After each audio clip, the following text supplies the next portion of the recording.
YouTube is now telling me that we're live, but that's not always true. Sometimes YouTube lies. I don't. Do we believe that? Do we believe that YouTube has done this? Probably.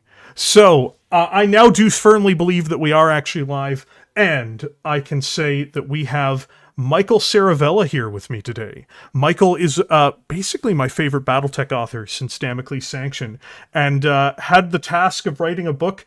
Like, you know what? I mentioned it in the interview, like in the video, but I was just like, yeah, if I really foolishly made a promise that I would read this book. It's like, and as soon as it was like, oh yeah, it's a wolf book, I was like, oh no. Why did I make this promise? But it's a good book because Michael doesn't deliver a flub. So I'm very happy. That's once again that high bar that we're going for right there. Michael does not deliver a flub. I don't know.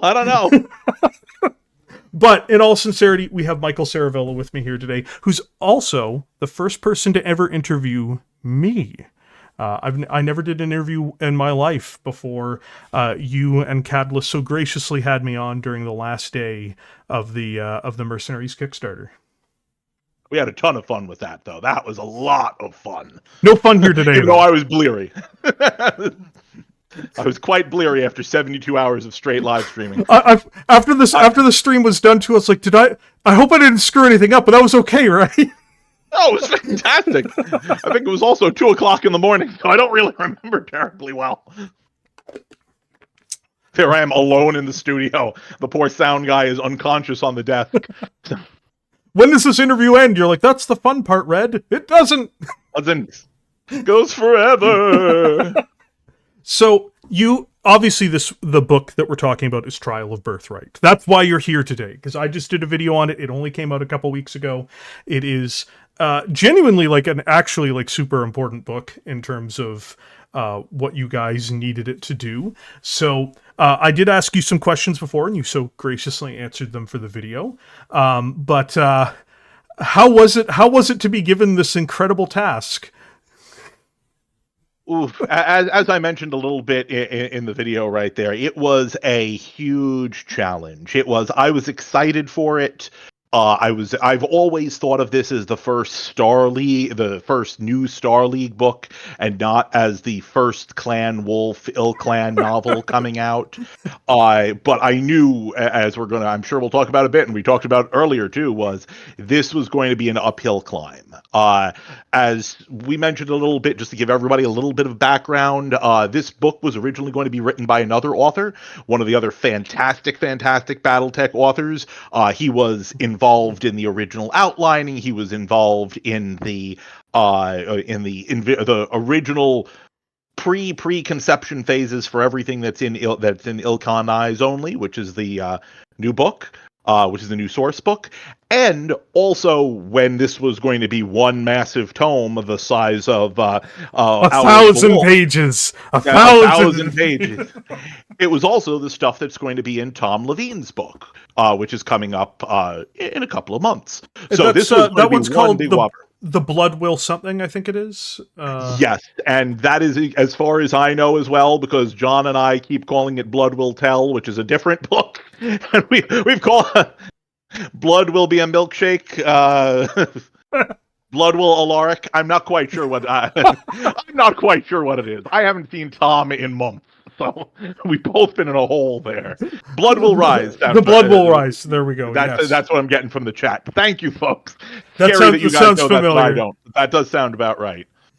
But yeah, and as I said in my video, it really is a Star League book.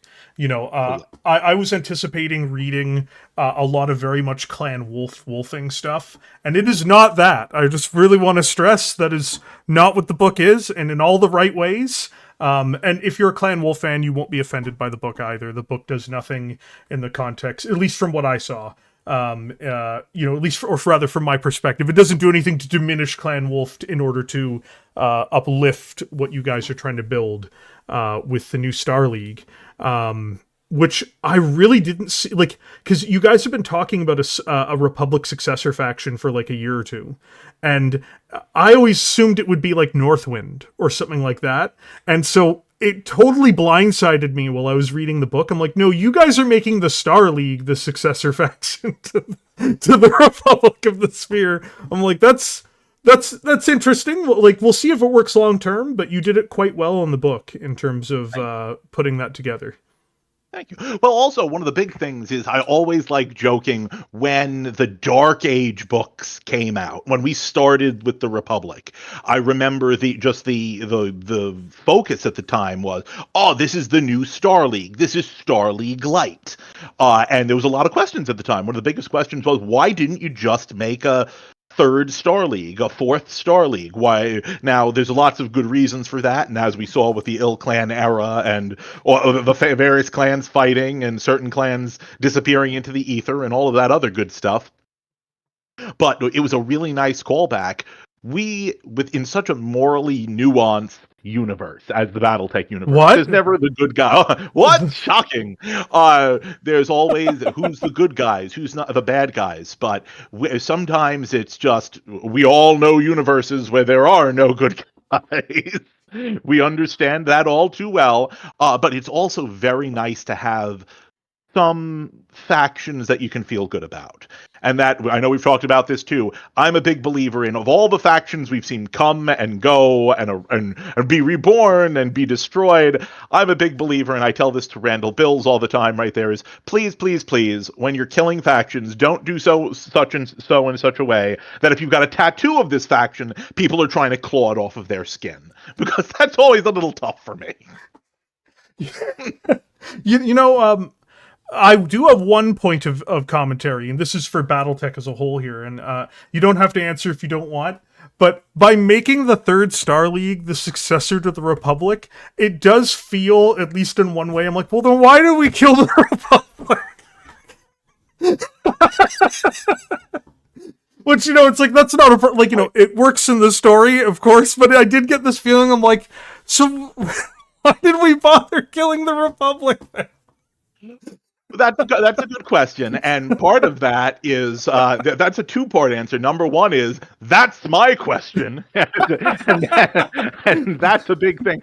You'd be surprised by how many members of the development team would have just said the exact same thing. That's what I said. So legitimately, that's always a great thought process to have.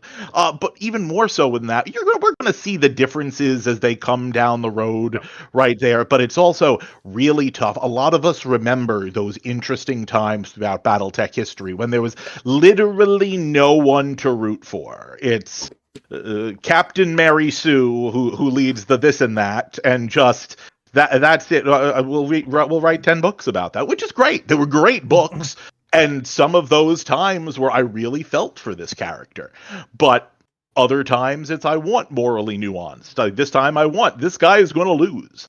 People can't win all the time in the Battletech universe. What? Oh, yes. That's actually not true. That's actually That's actually objectively not true. Funnily enough. Yet I finished. Yet.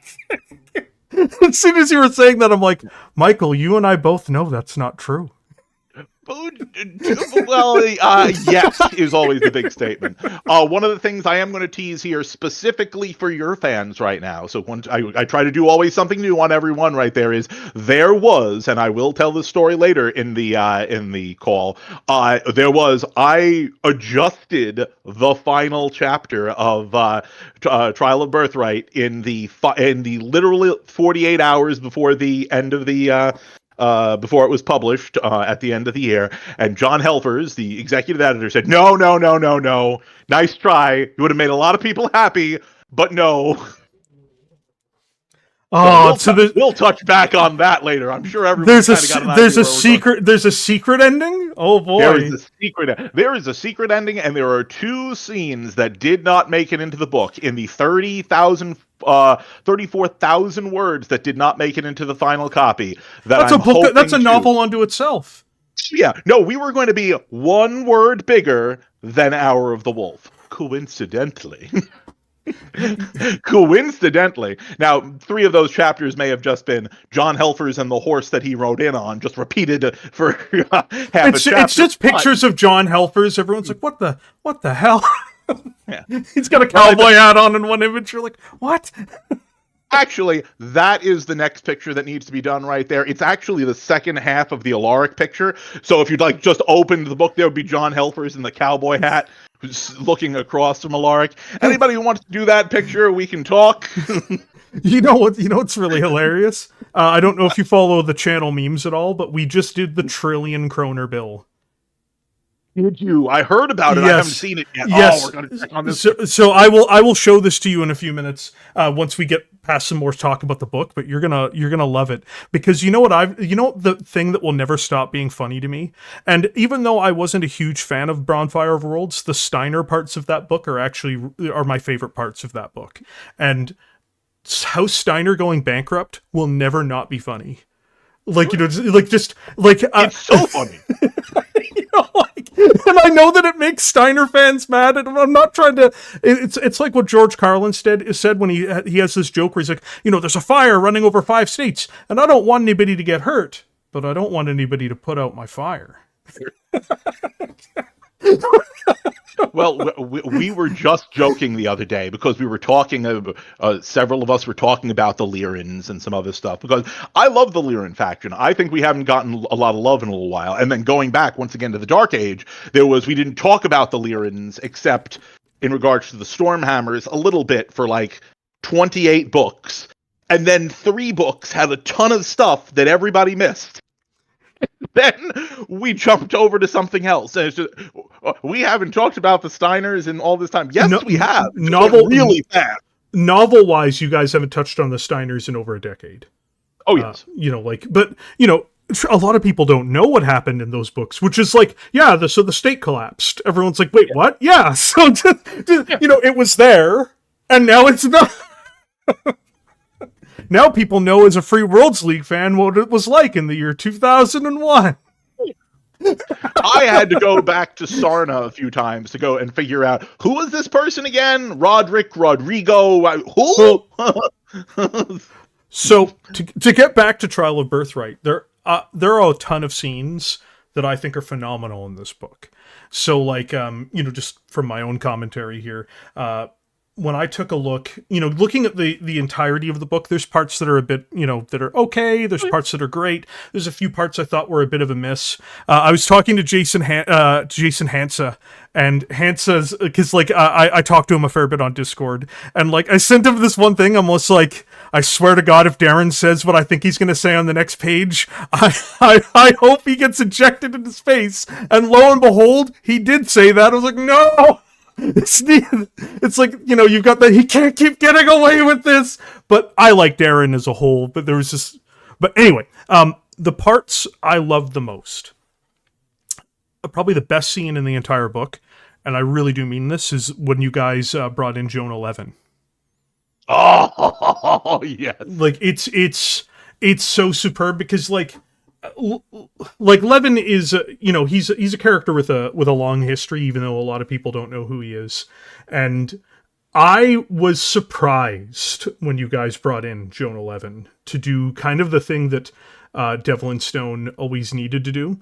I even made mention to this in my video coverage of it. I didn't try to spoil too much, even in the spoil part of it, because I do think people should read this. To the audience here tonight, of course, you know, this is a little bit more of a deep dive, but using Joan 11, who did survive the craziness of the opening of the IlClan era, I thought was not only brilliant, but I also thought was such a great, because to me, that's actually the moment the Republic dies. Like, you know, like the Republic wasn't really dead until Joan 11 came out there and was just like, guys, put down your arms. This is, you know, we have to come to some sort of next step here. And it's, you know, like, and we did a lot of great things, but it's time to settle what's happened here. And I thought it was very touching. And I thought it did such a great job with Levin's character, because you get the sense of just how moral of a character he is by making that decision, ironically, to not fight.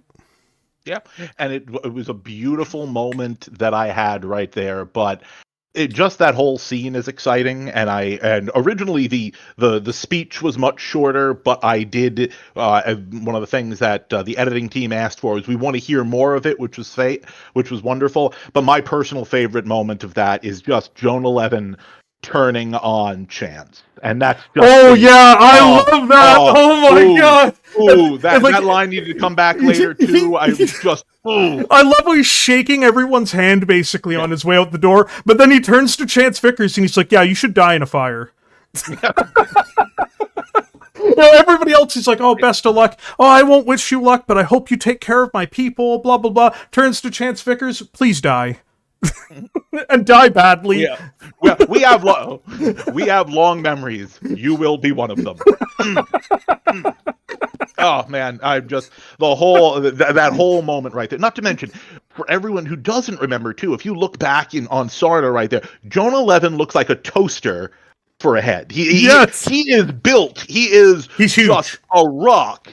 And if you see the new picture of Chance in IKEO, which is fantastic, IKEO or IlClan, I don't remember. But the dichotomy of that. And she's also in Legends 2. Yes, I believe that may be the Legends 2 picture right there. Yeah. It is just, I wish I had a picture of the two of them just staring at each other right there. That is the moment, Clan Wolf versus the Republic right there. But makes me think of Firefly. I might have been on the losing side. Don't think I was on the wrong one. Yeah, exactly. And yeah, like I thought that was such a great part of the book overall. That was my favorite scene. And I'm not even a fan of the Republic. So like, just full disclosure, like when the Republic died, I was like, "Oh no, that's terrible." Everyone's like, "You don't seem actually bothered by it." I'm like, "Listen, they did it to us, and then that happened to them." So people are like, "Who's us?" I'm like, "Praise Blake." But no, in all seriousness, I think that you did such a phenomenal job with that scene. That's the standout scene of the book for me. The other standout scene is actually right away, and I will admit that this is one thing that hooked me in. Like, action scenes don't do a lot for me in the novels, because if I want action scenes, I'll play a video game, or I'll, it's like there's more visual mediums. And no, that doesn't mean that they're not good in books. I read through them and everything like that, but it's just, they're not the things that grab hold of me and keep me in, right? And the opening first chapter where you have Amaralt immediately made me so sad that Amaralt is already dead. Because I'm like, oh, this guy is like, he's portrayed as a buffoon in other places to some degree, and not fairly or unfairly. There's parts where he isn't and parts where he is. He's a very conniving political figure. He's not much of a clan warrior, but like that scene where he has the balls in the middle of like in the middle of the, and he's just like, "Yeah, this is all fake bullshit." I was like, oh boy. Catalyst is making fans of the Hell's Horses just on the power of them telling Alaric to eat. Oh yeah, no, that speech and Jason's stuff in his book as well too. Right there, it's legitimately those moments. I couldn't have picked Khan Amaralt out from anything else right there. And this was actually one of the scenes that was done in just the last few days. But it was really just, no, we need to see this moment of just, hey, poke it a little bit right there. And Alaric's plot armor is looking super thin in this book. I know that makes the thing I'll say that's really funny, and I know that people don't entirely believe me, but I've said this repeatedly. I'm like, if you want to make fans for the Capellan Confederation, if you want to make fans for the Republic, if you want to make fans for the Free Worlds League, and you want to make fans for Clan Hell's Horses, all you had to do is just tell them to tell the wolves to eat shit, and immediately they have a new fan base. Immediately, it's like it's like a grassroots movement, because it's like, we gotta pump these guys are gonna make it.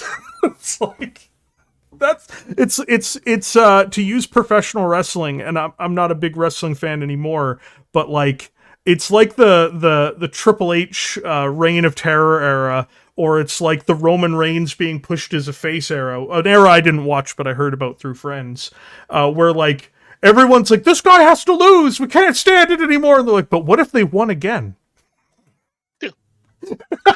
Well, I'll be 100% honest with you and your fans right here and go, I could have gotten this as a 5-star book on Amazon for the rest of my life with 500 surveys coming back right there. All I needed to do to end the book was have one of the main characters push Alaric off of the balcony and go praise Blake and go jump after him. That's it. Book done, season done, all done. That's not how the book ends. But at that same point, I could have gotten 5 I would have immediately been like, this is a book that rivals Damocles Sanction. It's incredible.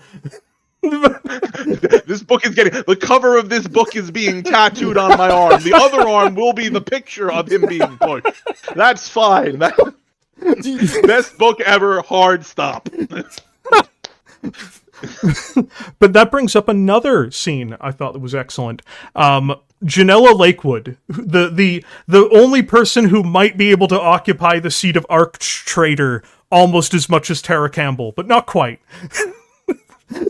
But I'm being harder on her than I should be. I thought she was a good character in the book, but the scene where I think it's with Anastasia, and I know it's with Darren, where they go to meet her at the lake house. I almost died laughing because, like, the moment where she's just like, oh yeah, it could be anybody, it could be this group, that group, it could even be Blakis that I'm sure you guys haven't managed to keep up with. And I love how Anastasia glares like daggers at her. It's like, if there are any Blakis on this planet causing problems, that's actually your fault. It's like, that's actually, you did, it's like, if there were any here and you were the head of intelligence, that's not on us, that's on you. Your problem now. Oh, that was fun. I had fun with those beach house scenes. That was just, it was just so much fun. And that was, I don't even know where I got that thought process at one point, because it was really just, what if Janella is just sitting on a beach somewhere? We've got Mason running around. We got all this stuff happening. What if she's just chilling on the beach? Because everybody's watching her. She's under everyone's eyes. That was a fun time. Another look behind the curtain right there when I was talking to editing's like, why did we have to have them go talk to the Watch to figure out where she is? Don't they know? Yeah, the Watch knows where Janella is. They're watching her. Nobody else does. Anastasia doesn't care. Noritomo's got a vague idea. I don't need her address. I don't need her cell phone number. Who am I calling? But Noritomo, quite a standout in the story. Of the two primary protagonists, he was probably the one I enjoyed more. Because it's really, as I mentioned in my book, it's really him and Darren who are the two who really occupy that. But I was actually surprised at how Noritomo kind of was. Not in a bad way, in a good one. Like, this guy is clearly... He believes in the Star League, but he's so obviously playing so many games for himself, under the guise of virtue. But, like, it's like, oh yeah, I'm hiding away all these assets. It's like, yeah, that doesn't sound like that's something you should be doing in the middle of a war. Maybe not so much you should be telling people this. True. But he's also a really great character because, unlike many of the other clan characters, he is a compromise person. He's willing to be like, look, we got to make this kind of work, and it's not going to work if we just go around and tell everybody that they're a Surat and to get in line for their gruel. Like, you've really got to work with people, which I thought was an interesting direction because I wasn't expecting it. Again, throughout the book, I was just like, this is not what I was expecting to be reading, and it was, and I mean that in a good way. I don't mean that in a. Oh no, I'm taking it in the best way possible. There, no, I'm good. No, go ahead. I was just going to say, the great thing about Noritomo is everyone forgets that this is not the first time we see Noritomo. No. Noritomo was Alexander Hazen's, Malvina Hazen's brother's good friend. He made it through. If anyone was there from minute one of the Mongol Doctrine till Malvina's well-deserved situation. Malvina was a nice lady. Oh, just the grandmother you want making you cookies every day. Yes, absolutely. But if anyone this person survived all of this, they have to be a master manipulator or just really, really good at keeping their head down. Yeah. To one of the few people, or both, you got the Stephanie Chistus of the area, you've got so many fascinating people, but Noritomo has been given, build me a Star League. It all goes back to, and I know we were joking about this before, the core thought process here that everyone needs to remember is Alaric, when he declares himself IlClan and all the ceremonies. He's got a lot of titles. He's got a lot of titles. But he also just thinks that the Star League came fully formed out of his butt the instant he just stood up and said, I am now the IlClan. He doesn't think more about this because I have decreed it. It now happens. There is a Star League.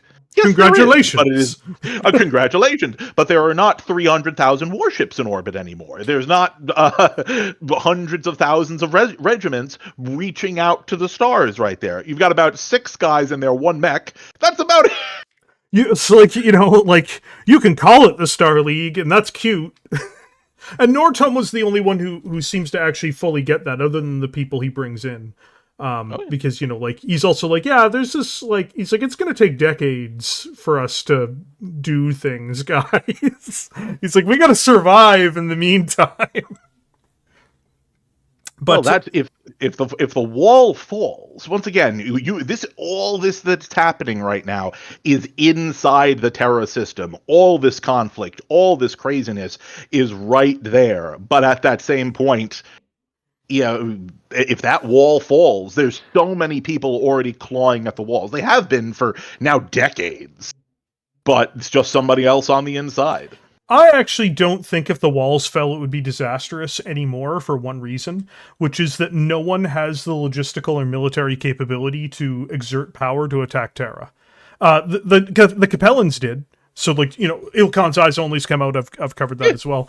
If the wall fell at the beginning of that story, oh yeah, get ready, because the Capellan Confederation's going to come thundering in and is there's going to be a new flag flying over Geneva pretty quick. But they're crippled now compared to where they were. And the Federated Suns are in no position to invade. The Draconis Combine's currently in the midst of fighting the Rosselhaig Dominion. House Steiner couldn't invade a party. And her parents oh guys, what are the Steiners gonna do? I don't know, sob in the corner. The Free Worlds League has the entire Wolf Empire in front of it to deal with before it even dreams about attacking Terra. So right now, if the wall fell, that might be inconvenient, but there's just no one to actually exploit that weakness because everyone's too busy being crippled. I do agree to a point. I think the more entertaining aspect is it would not take that much to knock the wolves off of the planet, but once again, there's no real reason to do it anymore. Back during the Succession Wars, if you played the game Succession Wars, the board game, if you got Terra, you got all this technology and all that's cool. We don't see as much of that now. You'd get some nice manufacturing ability, but what you'd lose along the way would be a different story. Now, even more so, the next clan to take over Terra isn't going to be the IlClan. That's where the book stopped.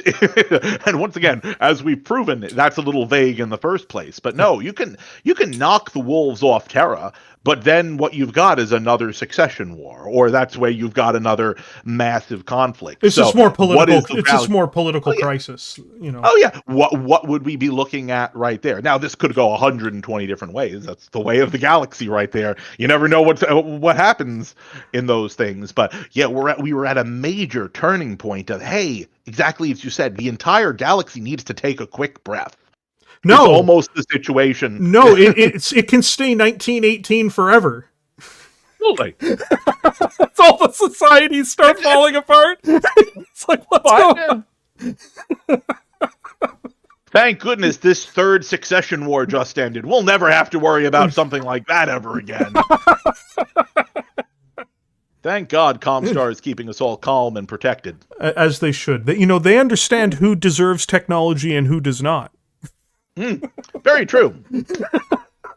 But there's a ton of other great scenes in Trial of Birthright. Like, I have to stress, like, the really high moments in it. But let's talk about Darren for a minute, because Darren is the bigger of the two main protagonists. He is in more of the book. So for anyone who has not read the book yet, even like this is the biggest spoiler in the book. What I am still stunned that you made him functionally Alaric's successor. That is. I'm like, really? Like, I was reading that in the book. I'm like, really? As Alaric's having like this mania moment, he's like, ah. I wonder if we could do a hyphenated blood name. No, but yes, that one came a little late in the development process right there. And I remember the day I was just sitting on my couch and thinking about this and going, wait a second, what if? And suddenly I run into my office and I start typing like a madman. We think so much in terms of dynasties, and we think so much in terms of especially in this feudalist system that the great houses, not so much the clans, but the great houses have. That never really goes away in the Battletech universe. I would actually argue the clans use dynastic nobility as well. They just call it blood names. Oh yeah, which is exactly true. But also, when I was developing Darren, his parentage or his bloodline had not been developed. That came later. Yeah, like I was just like, I was like, this guy's another one of Rana and what's his name, Phelan's genetic offspring. So he's really the culmination of a lot. He is much as Alaric is the culmination of the not the wards, but of the Steiner Davion bloodline, and uses the name of Vlad Ward to get around. This is really his opposite. As much as he has made it his successor, at least in the short term, it's quite fascinating to me that that dynamic exists, because it's basically the same dynamic we saw between the Wolves in Exile and General Clan Wolf, 30 years ago, basically. And it's one of those fun things that we're looking at right there is genetics don't lead to everything. Don't tell the clans that. What? But we do. Yeah. Eugenics is basically pseudoscience? Impossible. But no, one of the great things that we've got right there is making these connections and making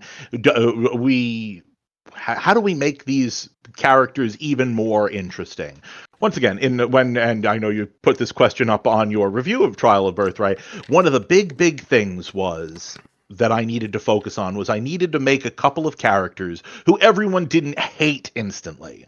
There are, especially in this time period right now, there is quite a bit of characters who are a little polarizing. I could start a list right now if you want. I can think of a good 15 or 20 off the top of my head.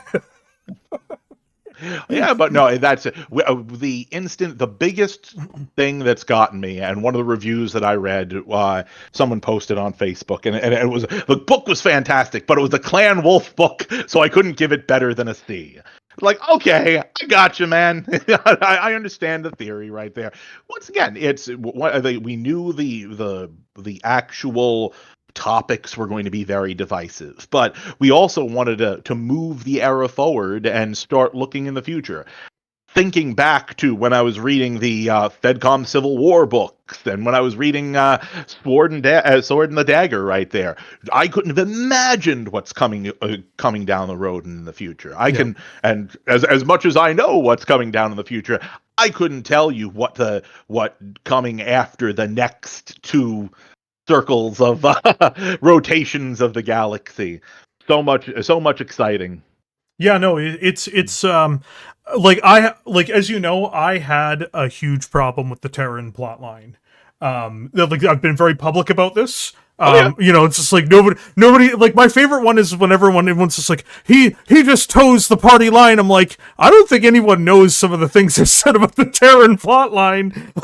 I'm like, there are still issues I have with the Teran plotline, but this book did do a lot in my opinion, to create something more worthwhile at the heart of the setting. Because if you asked me like a year ago, like in fact, we talked about it a year ago approximately, it's just like, it's like, oh, there's all these great things in the IlClan era. You've got the hinterlands, a little less so, but you've got the Wolf Empire and the Free Worlds League. You've got the Draconis Combine and the Federated Suns, and what I think was basically the best story of recent times.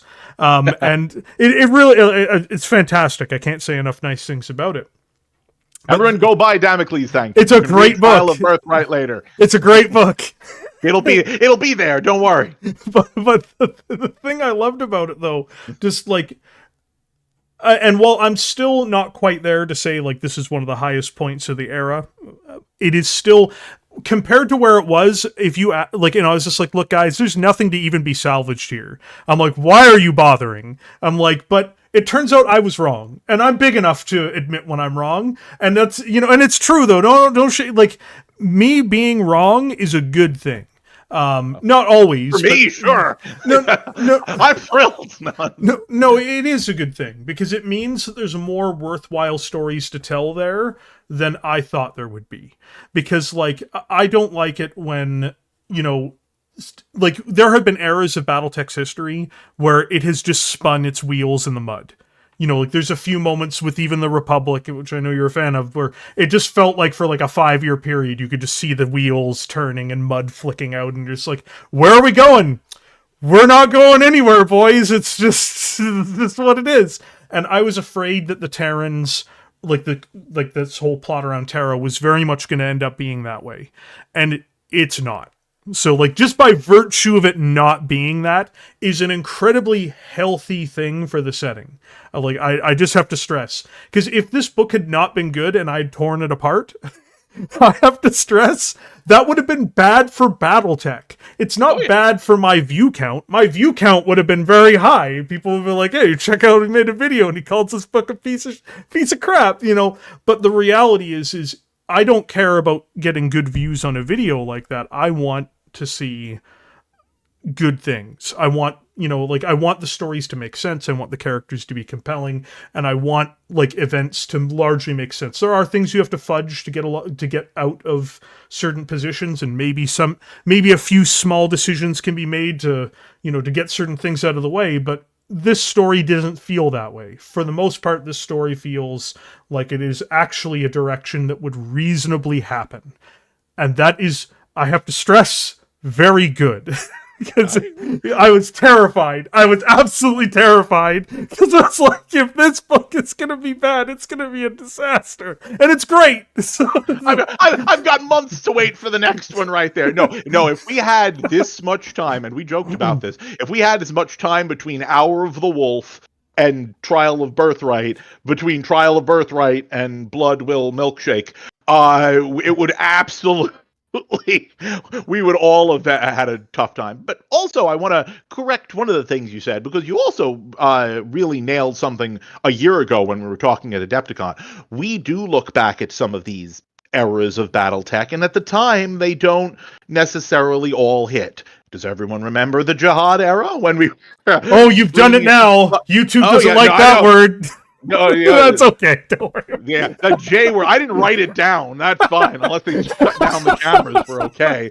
But if we go back to the era, right, the area we are speaking about, that's one of the areas of fiction that is doing fantastic. Herb Beast and his Quest for Jardine novels, yes, huge. And once again, people are clamoring to hear more novels, because at that point there was only really one novel that covered in that span, and mostly tangentially. That was all done through source books. I also suspect part of that drive is because Comstar and Word of Blake players don't get anything.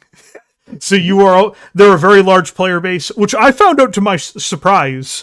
I just want to point out, like, I was obviously a Comstar and Word of Blake fan before starting this channel, but I thought nobody cared, so that's why they killed them off. And no, I got during the Kickstarter, like, 500 people all in the chat telling me, you have to make Comstar videos. I was like, that's kind of weird. Okay. And those videos did okay, but there's a very big appetite out there for people, not just for the Blakist era, which has been underserved, but also just if they can't get it anywhere else, Comstar and Word of Blake fans will show up for things that they think will actually give them something to read about.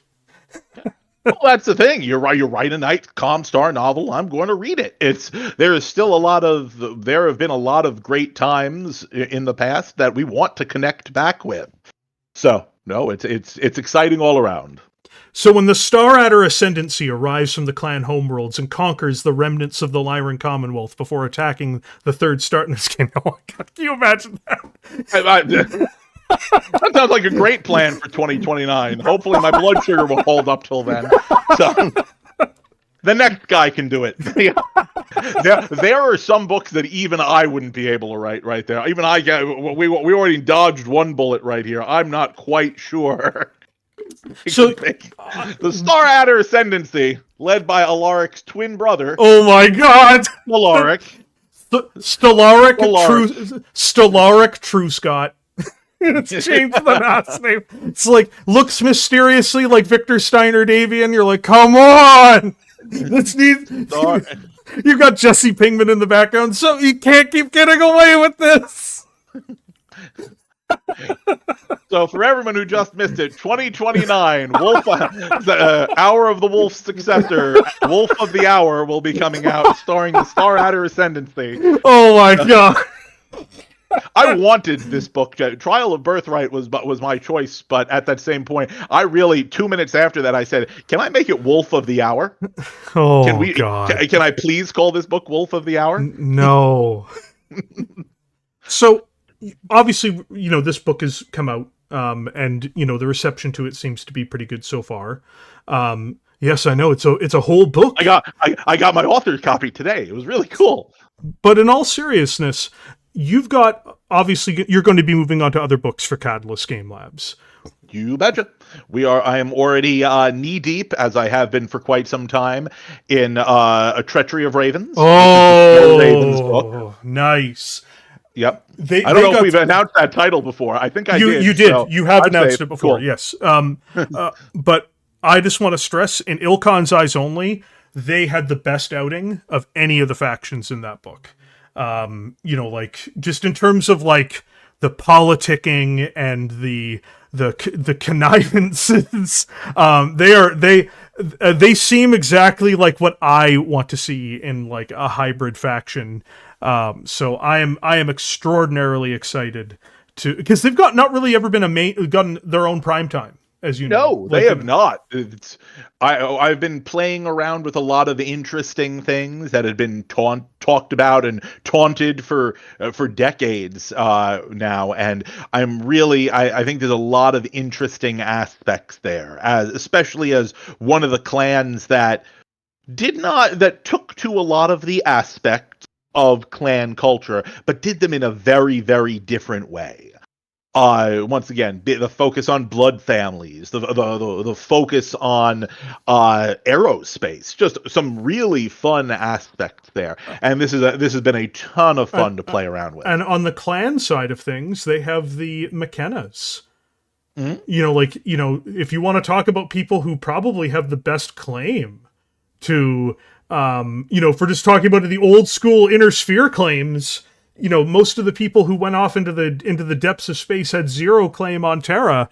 The McKennas have an actual claim on Terra. Mm-hmm. It'd be very difficult to exercise it, but people don't realize that everybody who talks about the McKennas or the Camerons they're not around anymore.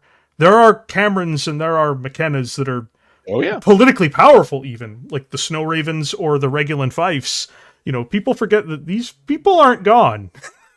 Well, that's and I actually throw in that joke when we're kind of talking about how did one of these characters find the secret room thing? Well, one of their historians was a Cameron. They probably have been in this space. Now, granted, we're talking hundreds of years since, but some of this stuff gets passed down. Little important notes like this would have been a thing. I still remember the funniest line I had at Adepticon, and I'll never get over, was I'm like, guys, the perfect way to end the IlClan era is just a bunch of Regulan ships show up in Terra, and you just hear Leston Cameron Jones over the communications. He's like, I am Grand Duke Leston Cameron Jones of the Regulan Fifes, and I am the rightful Director General of the Teran hegemony.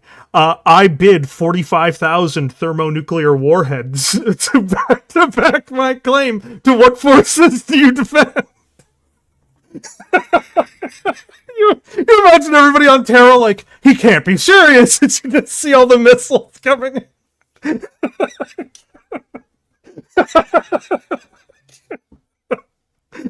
And Alaric's still on the balcony as they're coming in. That'll be another wonderful visual there. That's actually even funnier. I think we're going to combine the two. Character kicks Alaric off the balcony as the missiles are coming down. Praise Blake. Whoosh. Well, also, fun fact, the Camerons are the ones who killed the Master. That's another thing that people forget. The Master, he was killed on... it was Illyria, wasn't it? No, it was another planet where they had the... it was that minor periphery state. It was the Regulant Fifes, headed by the Camerons, who killed the Word of Blake. People forget the Camerons at some point. We should play around with the Camerons at some point. I think Ray would kill you. Ray may already have sent a shot over my shoulder, but still, there are many ways to get to my evil plans. But yeah, so you're working on a Treachery of Ravens. That sounds very exciting. Treachery is Ravens.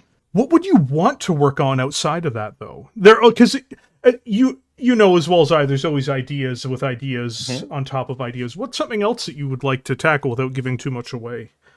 That's going to be a tough one, but I can give you a little bit of an overview right now because I actually I have a call with John Helfers every week, and I'm reaching out to Ray shortly because we're starting to plan out now that aside from the Treachery of Ravens book, I've got a Leviathans novel. Which is in process, which is wonderful, and I'm finishing up on a Shadowrun novel. Which is lovely. That one's been done for a while. I just need to go back and we're pre-editing phase, but everything else kind of pushed me away there. But I know I've got a few things that were on the Battletech upcoming list. I had one that was already outlined out that I'm very excited for, but I sat down with John the other day and I went, hey, is that the next thing? Or one of these other two cool things on the list? So I can't announce what any of those are. I can't even give it away at that point. But one of the things I can do is it's a little more character focused. One of the options is another one of those big whopping that I am known for right there. Political, a bunch of things are happening right there. Damocles to the Damoclesian. Why I didn't say the sanctioning, I don't know. Oh my god! That would have been so much easier. Toranaga's been reanimated as a puppet. You do an 80-minute video on it. I'm fine. Michael was brilliant. He somehow figured out how to get the strings. We're calling him Pinocchio. It's great. Matsuhari Pinocchio. Matsuhari Pinocchio. I love it. But it's going to be, I want to really focus on some more of the characterizations because one of the greatest things about Trial of Birthright is that we've been getting a lot of positive responses about some of these new characters. Yeah. And once again, trying to find people and characters that you're interested in. Phil Lee has done a beautiful job with some of the Free Worlds League folks right there. We've got Voidbreaker coming out soon, which is going to be exciting. I love Phil. I think Phil's a great writer, but I would really like to see most of those Free Worlds League characters with a hole in their head. Well, that's going to be the reality one way or the other. There's going to be a ton of people that you just want dead. And I think it may have been actually you who said it to me initially. Most of these people, I would be just as happy if they were dead at the end of this book. And I don't blame you on that one. There is a few. If this had been, and I think about this, this keeps me up at night. If this had been the Alaric novel. I don't know how I could, and I will be very honest. During the writers' meeting and during the writers' summit, I was going 20 rounds about when we were talking about splitting up this book and some of the things we were doing. I was probably most of you all know me as Mr. Laid Back, and I was really focused on, I don't know. I was to the point where, like, I don't know if I can create this for you. I'm so honored that you're asking, but I don't know if I can do what you want me to well, I do. mean, and as I mentioned, you're my favorite Battletech author, and even I sat there like, I don't know how he's gonna actually do this. Like, I really mean that. I sat there like, yeah. Well, if this, and one of the things was, and we were talking about this, can we make Alaric likable? No. Don't even try. Don't even try. Way too much has gone through. He can. There could have been a redemption arc. There could have been a whole bunch of things, but I just don't know. And that's something for the fans to always worry about, right there. I don't know if I could. I don't know if any author could have sold an Alaric redemption arc. He could have done some relatively redeeming things. And he still might. I remember I talked to Randall at PAX West, and it was the funniest conversation. He's like, I think at some point, maybe people will even feel bad for Alaric. I'm like, they're shaking my head. I'm like, I don't think that's true. I think every bad thing that happens to him is usually followed by a snarky laugh by the reader. Oh, yeah. Like when I read him, another great scene when he was training and loses to Devlin Stone in his training mission. I didn't think, oh, that's so tragic for Alaric. He's so stressed. I'm like, heh.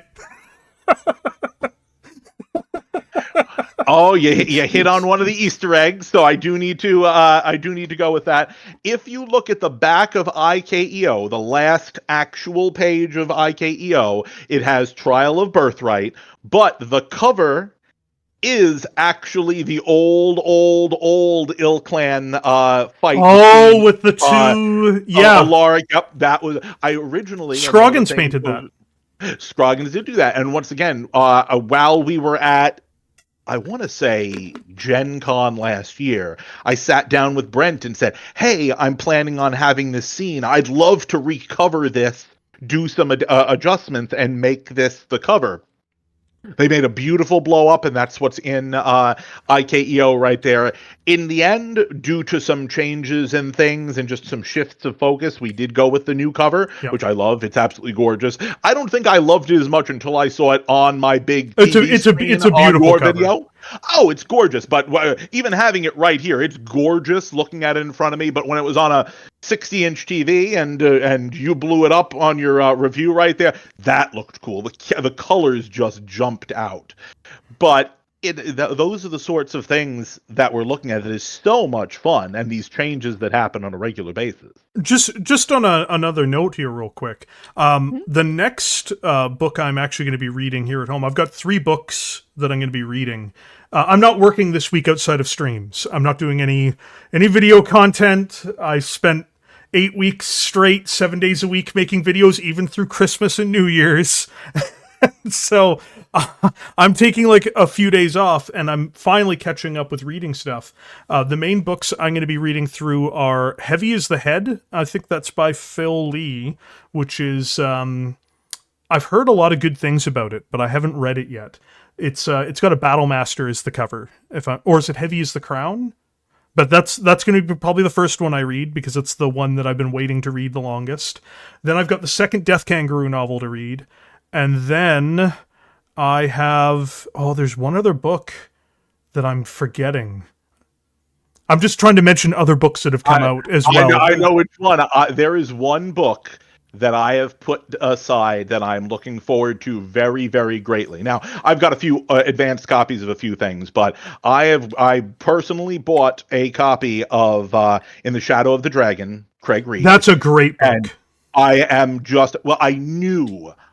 I heard some of the stuff when he was developing, and I'm like, oh man, I cannot read this book while I'm working on this, or I'm just going to go in 100 other directions. The rage I have for Craig, who is amazing.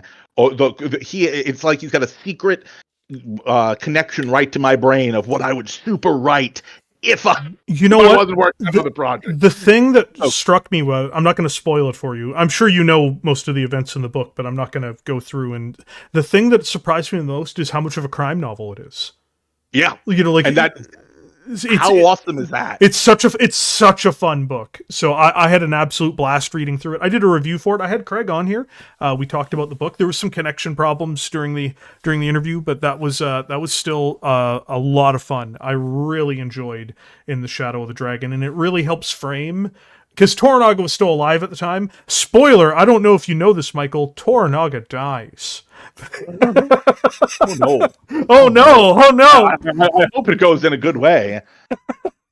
But between Damocles' Sanction and In the Shadow of the Dragon, it kind of opens up the field for what things are going to look like for the Draconis Combine after Damocles' Sanction, and I'm very interested to see what happens there, because, like, you know, Yori is has so much potential as a character that is currently untapped.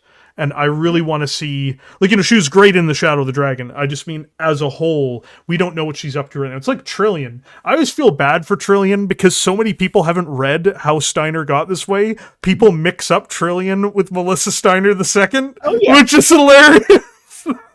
Yep, no, and that's going to be one of the things that I can't wait as we're continuing on and hitting some of these houses. I really want to see more Draconis Combine, where we know how many people are still clamoring for more Federated Suns. Phil's been doing a great job keeping the Free Worlds League right up there. The Hinterlands has been keeping the Steiners new and fresh to a point.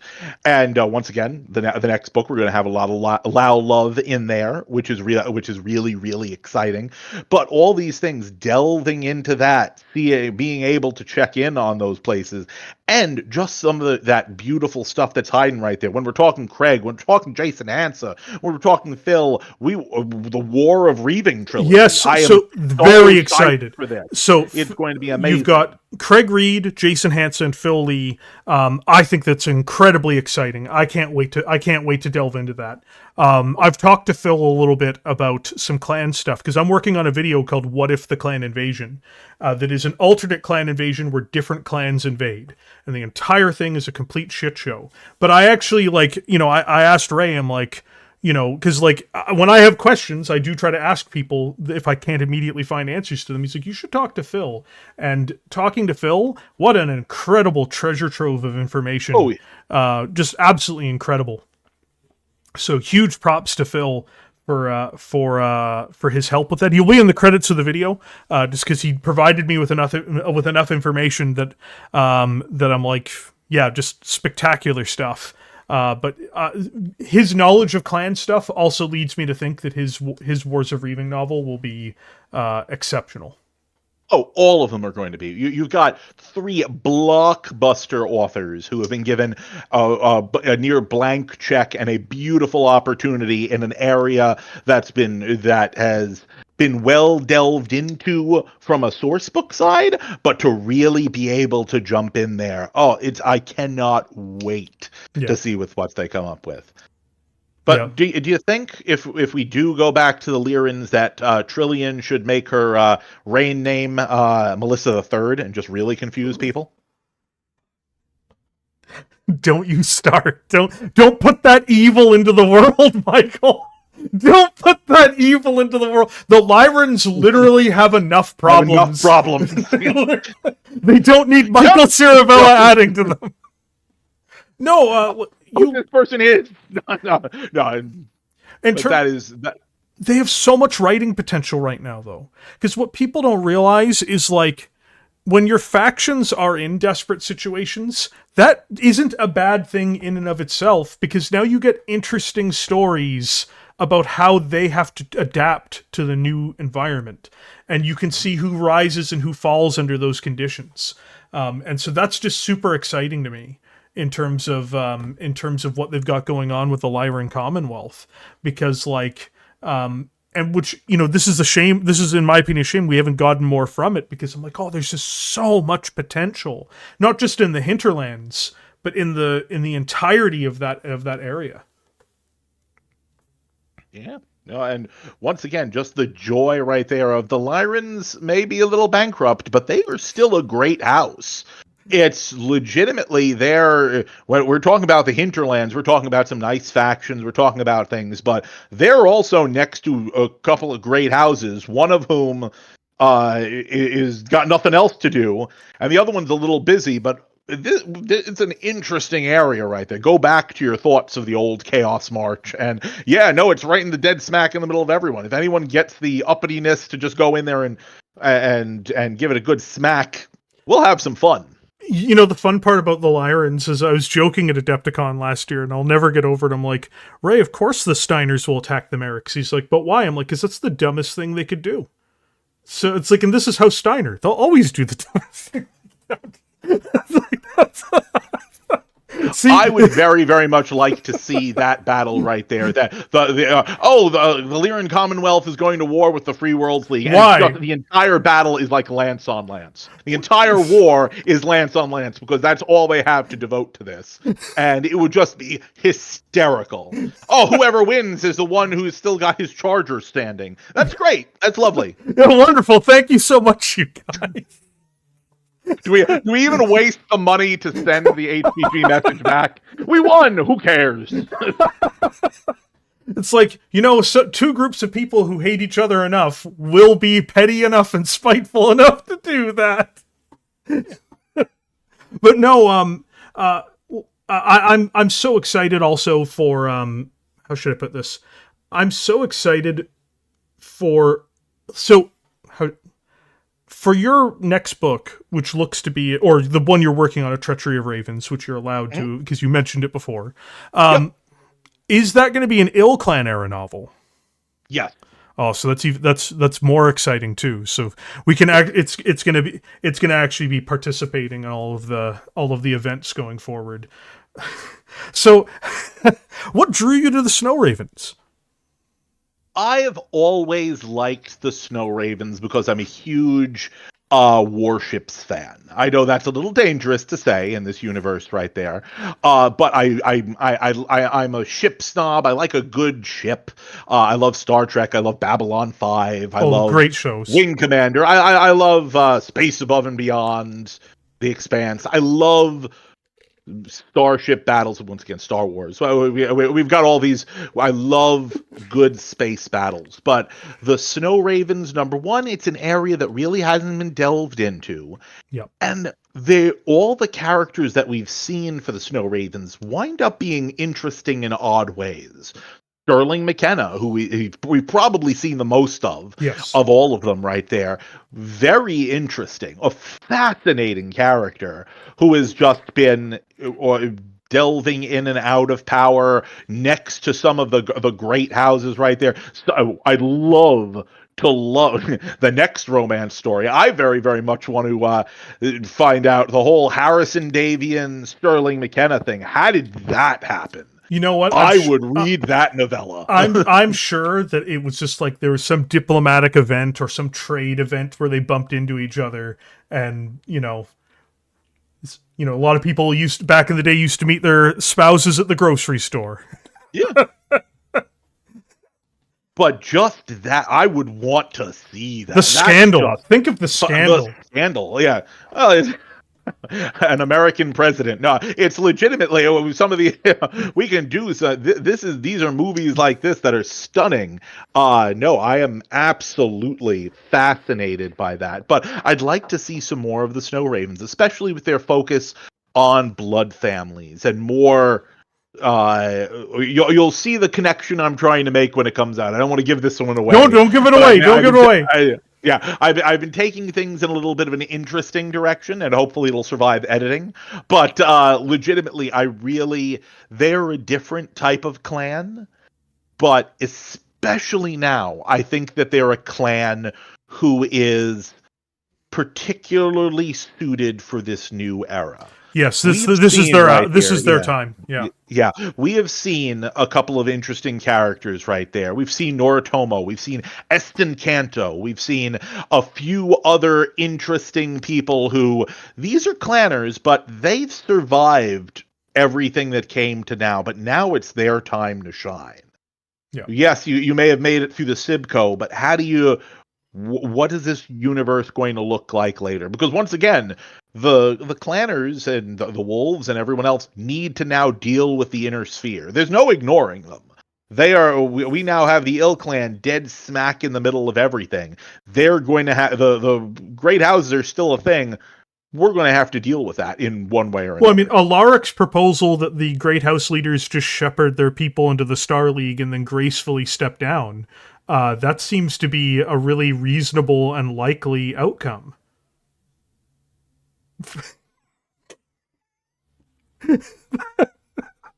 Sure.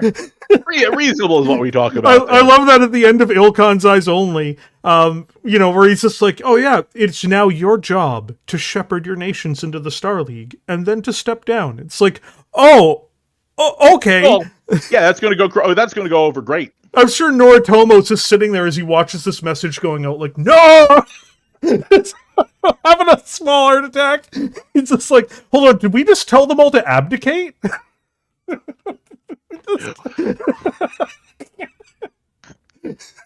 Well, one of the fun things that I like right there is there is a great speech in the IlClan source book, and it's not attributed to a character. So I reached out to Phil Lee, who'd worked on it, and said, "Hey, who said this speech? Because I want to paraphrase parts of it for one of the major ceremonies." He's like, "I'll reach out to the person who wrote it, but I don't think we know."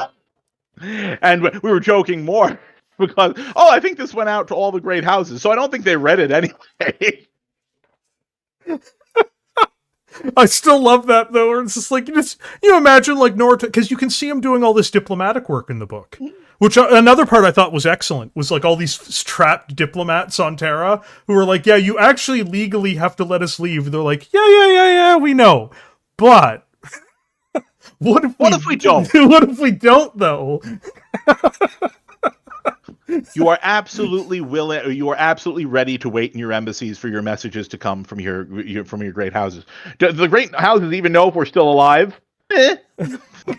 We didn't send a message.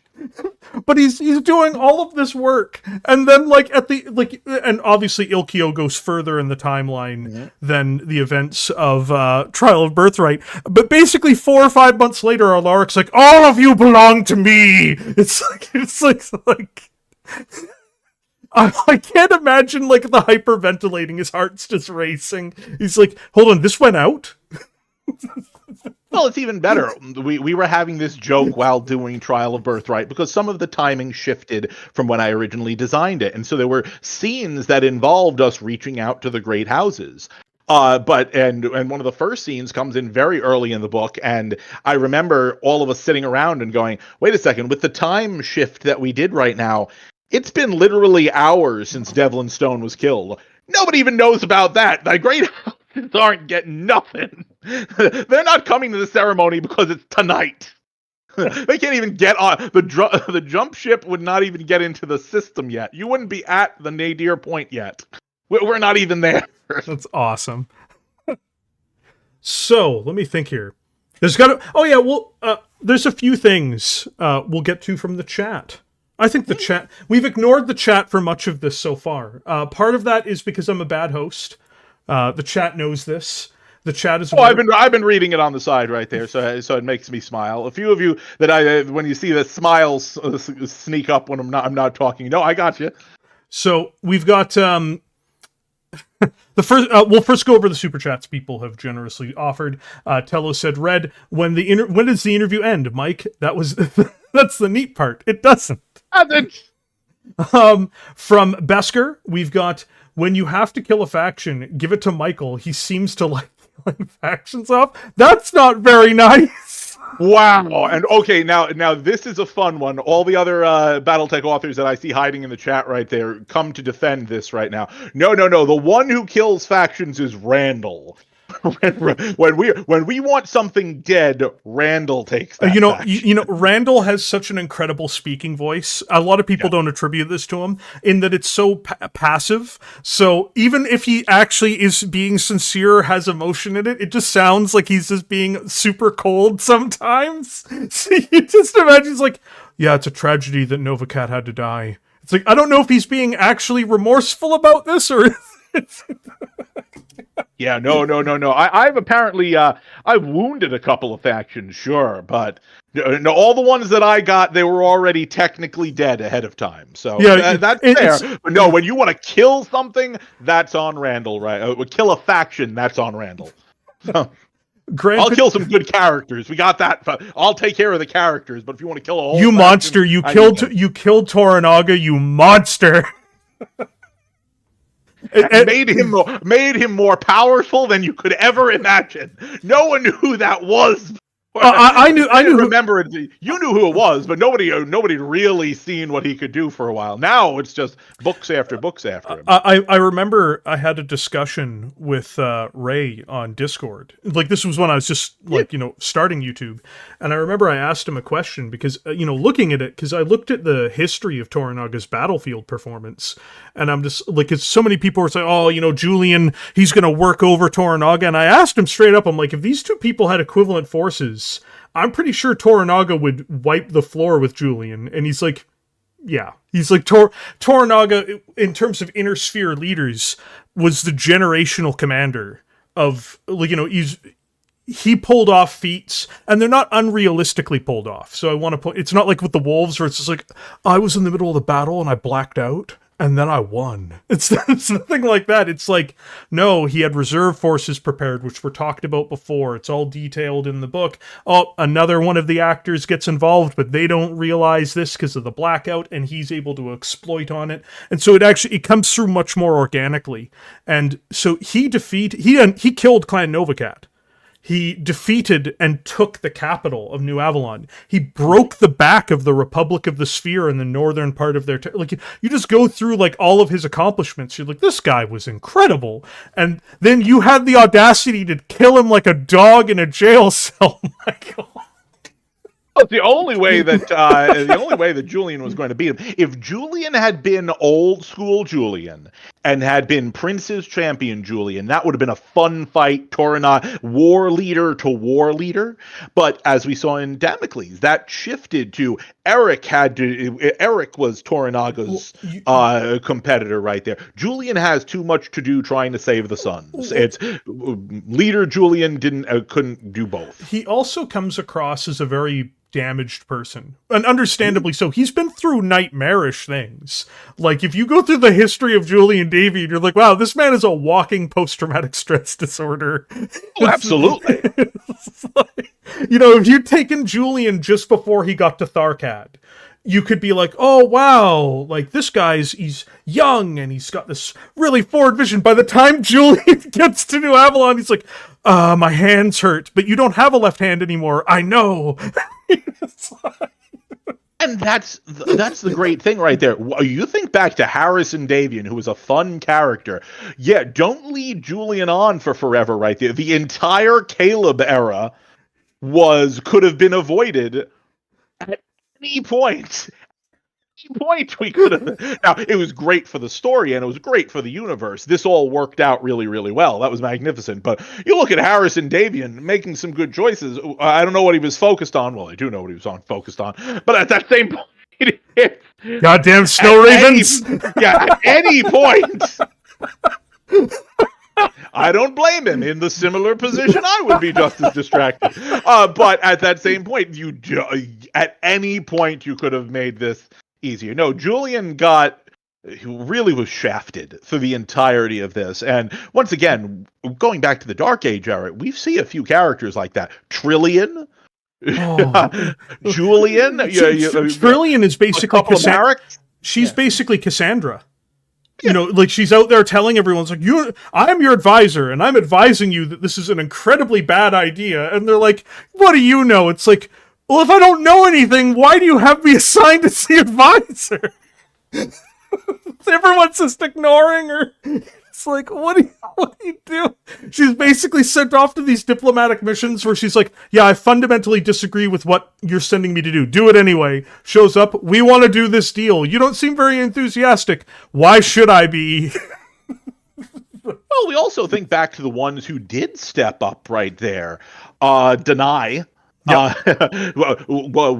had been pushed to the side for a bunch of them. Once again, the horror show that went with right there, it was pushed to the side right there. And Yori Kurita herself, who once again Yori really showed she could do what she needed to do, but initial Dark Age right there, all of these people, and I remember them all sitting around the picnic table at on Terra at that university right there. Can you imagine those characters, where they would go through the horrors and the changes? It's really, really fun, and something we were trying to play up, and it worked very well. Time, yeah. Absolutely, like Julian's. But enough about Julian, Davion. There's more things for me to point out here. Not just Julian, who we love. Grand Potato says, "Is there enough LRMs and SRMs to crack Clan Wolf's plot armor?" I like this question because legitimately, I think Trial of Birthright shows that if there is any plot armor for anyone, it's starting to get a little thin. Now, once again, it's the war is over. we've taken Terra and everything else, but yeah, no one is immune. And once again, truly, things can turn in an instant. Yeah. As we see a lot in Trial of Birthright. But no, there are enough LRMs and SRMs, and that may be what turns the tide eventually. But the worst thing for all of these folks is going to be time. Time marches on. Characters are going to age. The universe is going to change. And once again, things have now just taken another upheaval. Think back to the previous Battletech eras. We are, one era ends, a new one begins, but how long will that be? Who knows? From Telos, who says, Blake be praised. Give us the blessed order. Yeah, that's very nice, Telos, but I don't think you're going to get that. Then Telos says, the solution is print the trillion kroner bill. I want to point out that Eldonius inadvertently did something amazing in that he gave it like 22 a 22 letter long serial number, which basically means they've printed tens to hundreds of quadrillions of the trillion kroner bill. Which is why I keep on saying when I post it, inflation is just a lie made up by clanners and Mariks to confuse you. Sounds right to me. It's like, yeah, we have printed so many of the trillion kroner bills, we can afford anything we want now. It's like, that's not how that works. But then we've got from Hag, Melissa Steiner II to Melissa Steiner III. Even the Lyran rulers are suffering from inflation. I'm taking note of that. That's going into a book somewhere. We've got Anonymous Oni Agent. Thank you for your 33 months of membership, Anon. He goes, don't give Bear ideas. He might commission Trillion Steiner inflation next. No, the next one we're doing is Sun Tzu Meow. Ooh. No, but it's not going to be good things though, because normally when we do these artworks, they're meant to be cursed, and so it's gonna be a cat version of Sun Tzu Lao, of course, but it's gonna be like Cats, the 2010s movie, the Nightmare Fuel. Oh. Okay, I was just going to say something that would get our video, the video shut down real fast. Nope, caught myself. All good. Yeah, it's Nightmare Fuel, Sun Tzu Meow. So it's going to be like, why? It's like because it has to be the worst. Then I gotcha. Anonymous Only Agent then says, I demand a Snow Raven's character who is an absolute unrepentant shitbag. I think I may be able to. I think we may be on the same page right there, because the initial of our hero right there, our protagonist, we'll keep that very weakly. It's nope, but we've got some unrepentant shitbags there.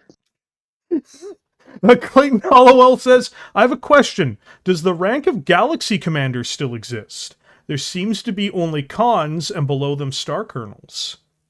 There's actually a really good reason for that. It does, but one of the things, and if you dive into IKEO, you'll see this a little bit more, is there are so few galaxies left for the purposes of the clans we're talking about right here. The wolves are at a percentage of what they're looking at. They've got galaxy commanders, but most of them are working on other duties. We've got star captains running around doing anti-insurgency battles right here. We lost a lot of big people, and while we're trying to replace them, the units and the forces are not there yet. We're also dealing a little bit with Chance Vicker's thought process of, oh, we'll bring in some of these non-clanners to build up our forces, but they're not really are. She's treating them more like Solhama. Yeah, which is what they are. Yeah, which is what they are in her thought process, which is fair. But at that same point, that does not make her feel too hyped to replace some of her galaxy commanders yet. Well, I mean, to be fair, also with all of those Mariks and Steiners who betrayed them, I would also, to be fair, they did treat those units like Solhama units anyway. But it's a reinforcing a bias when you have that type of thing happen. Gear Stark, thank you for 20 months of membership, dude. He goes, House Arano being mentioned recently, was that a cameo mention? No, that's not in his book. That's in IlClan's Eyes Only. They mentioned that the Arano Reach, the Aurigan Reach exists in some form, which we don't really know what that looks like. And I don't think that we're going to get any answers from Michael Ciaravella. Not on this particular topic right there. This is always a hot button right there. But yeah, I have no information I can share to the world about that one. I'm actually surprised you guys did it. Because, speaking with some of the people who did HBS and obviously, being at Adepticon and SakranskyCon last year, it was very obvious that they intended for the Aurigan Reach to die. So having them back, I mean, I suspect that they're just very popular. So it was it's hard to keep them dead. Goes back to Michael's rule right there. Don't make a faction if you don't expect somebody to take a tattoo of it. It's absolutely one of those things that doesn't matter how. I think everyone was stunned initially with how much people really enjoyed House Arano, even with the little data we had, going back to a field manual Arano and all that. or how we did that. There are a lot of people who really enjoy that. Not to mention the beauty of the HBS game. Oh, that game is still, and all its adjustments and various items and rogue techs and things. You gotta love it. I really, really enjoyed that game. I'm glad House Arano still got some good mention. Then we've got Stallaned. He goes, should Red get a mural of shirtless Alaric or Sun Tzu Miao? Shirtless Alaric. You know what? Whenever I'm doing videos now, I can't help it. I'm such a shit. You saw it on your video when I had Alaric. I don't use the official artwork. No, I saw which one you used. I laughed pretty good there. It's look, I paid for the art. I've got to get the mileage out of it. You did? I was also, what caught me more was I wasn't sure which version of Anastasia you were going to use. And I was very pleased because I like that picture. That's the one in my head. So it's the one out of her Legends profile. Yeah. So the reason why I used it is I'm this is the one that is the most recognizable. If there's an updated image of her later in her older years, because she's in her 50s or 60s now, I'm pretty sure. She's not young anymore. Well, that's the most updated picture, but if many of the past ones right there, the Tassa K, the red-haired pictures right there, still great too. But that picture from Legends is what I was thinking of when we were going through. So perfect, well done. Grand Potato has an unrelated question to Battletech, and so I won't mention. I'm kidding. Grand Potato says, as an aspiring writer, where is a good place to start with finding editors and a publisher? It gives you two answers right there. If you're interested in doing Battletech or Shadowrun or anything with Catalyst right there, once again, Shrapnel.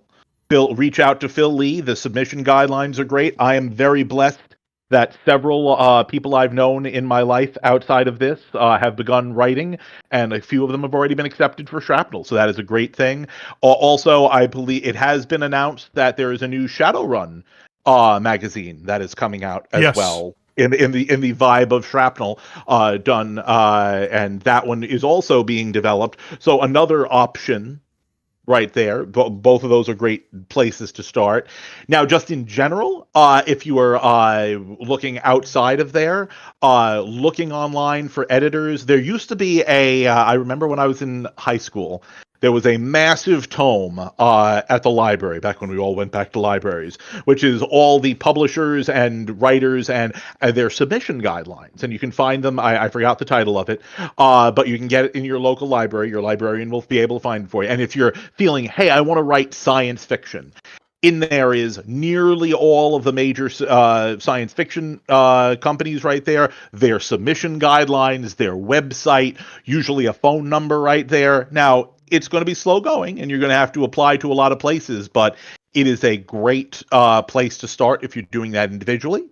Self-publishing is always an option. If you write it, and you want to self-publish it, self-publishing is Self-publishing has come a Oh, yeah. long way. Oh yeah. Well, no guarantees. I don't anticipate making money off of it, but at least initially. But that's a great way of doing things.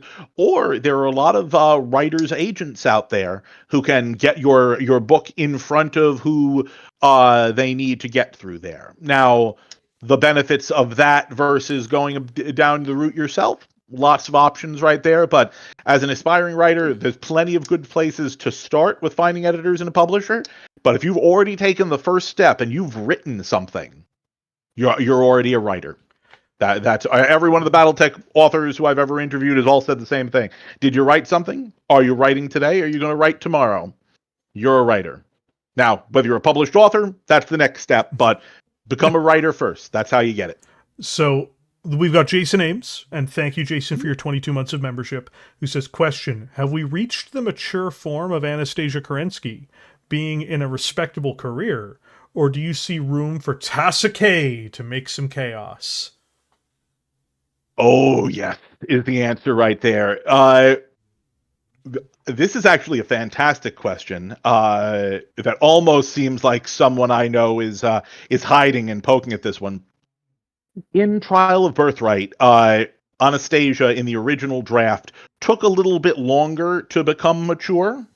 In the final draft, we've seen more of how she's gone through things. I think it was the right choice in the end. But no, she has still got quite a bit of tscm in her right there. We see that from her discussion, her late night discussion with Darren. We see that with some of the poking that she's doing right there. She's ready to fight. This was not her book, and despite some very, very heated discussions, we would have loved to have a nice Anastasia and blank fight right there. No, we needed to set the stage for someone else, but while I can't say anything definitively, I don't think we've seen the end of Anastasia in a mech, and I certainly don't think we've seen the end of tscm. You know, this actually brings up a bit of a side comment also that we haven't talked about. We talked about the new Star League being a successor to the Republic. Very clearly, it's also being pitched as a successor to Wolf in Exile. So, what was the reasoning behind that, if I dare ask? Really, that was something that came up when I thought of Darren's Birthright, when I was thinking about some of his actions and how his personality was going with a few things. Because from a practical level, one of the things I did not want to do was make Darren into Thalen. Though it's an easy hole to fall into, and due to the nature of things, I need to be very, very careful about that. But at that same point, we haven't talked about the Wolves in Exile in quite some time, and there's some good connections and some new things that need to be wrapped up or glanced at, and I was, to my surprise, given a pretty free hand by the powers that be in making that connection. Now, I tried to be respectful and didn't delve too deeply into it, because by the time that had come around, we didn't want to, I didn't want something that I needed to run back to Ray and Aaron and go, is this upset everyone and throw off IKEO? But at that same point, can you imagine that you're at the finish line and they're just like, yeah, so we can't do that? I don't have to manage it. I was on a call with Ray the night before we published right there, and John and I and Ray are like, I might have some thoughts. I'm like, we publish an hour. Let's have those thoughts real fast. So. That's awesome. Oh yeah, no, you see how the sausages get made sometimes, and it's whoa, you'd be stunned. So, Craig recommended to people, by the way, that they not use AI to write their stories. good advice. I'm sorry. It's like I completely agree. It's like yeah. By the way, you probably should actually write it yourself. I don't get it. The machine just does the writing for me. That's the same. I'm a writer now. No, you're not. So Captain General Conk, otherwise known as Besker. By the way, we also got a piece of artwork done of the Captain General if the Captain General was just a conch, which is a mollusk. Mm-hmm. Yeah. The more you know. Anyway, as long as Darren doesn't get... Oh, that's an interesting word. Yep. Look, the clans all have open relationships, and it's kind of weird. But that's just what they do, man. Once again, it's legitimately that is a really good thought process.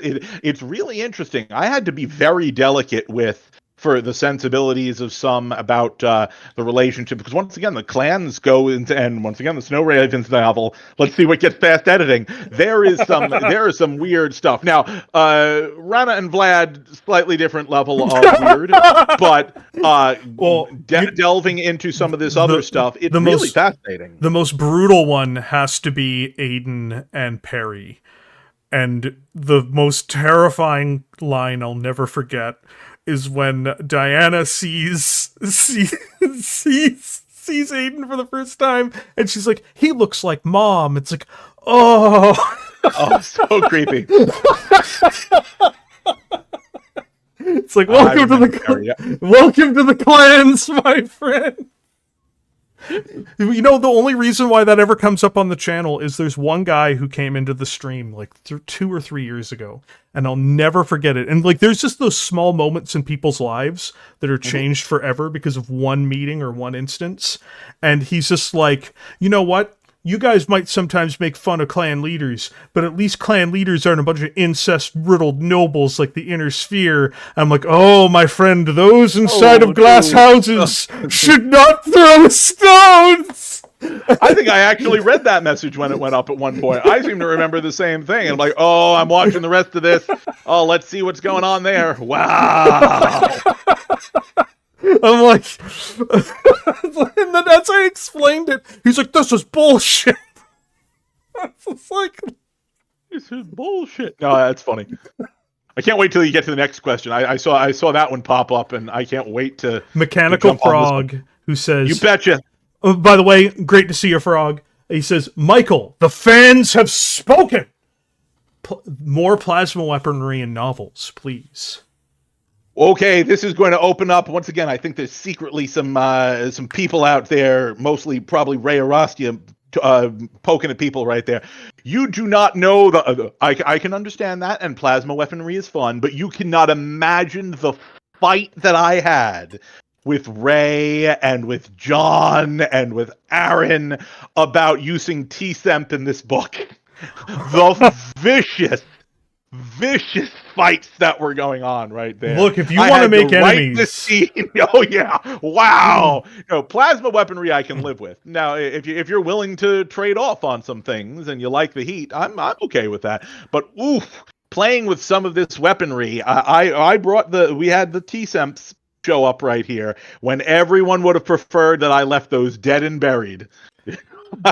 You want to talk about the anti-fun mechanic of Battletech. If you want to talk about the embodiment of anti-fun game mechanic, it's not even that it's always effective. It's often effective. It's that just by virtue of the fact that it destroys your opponent's ability to play the actual game itself, you have unlocked quite the taboo, good sir.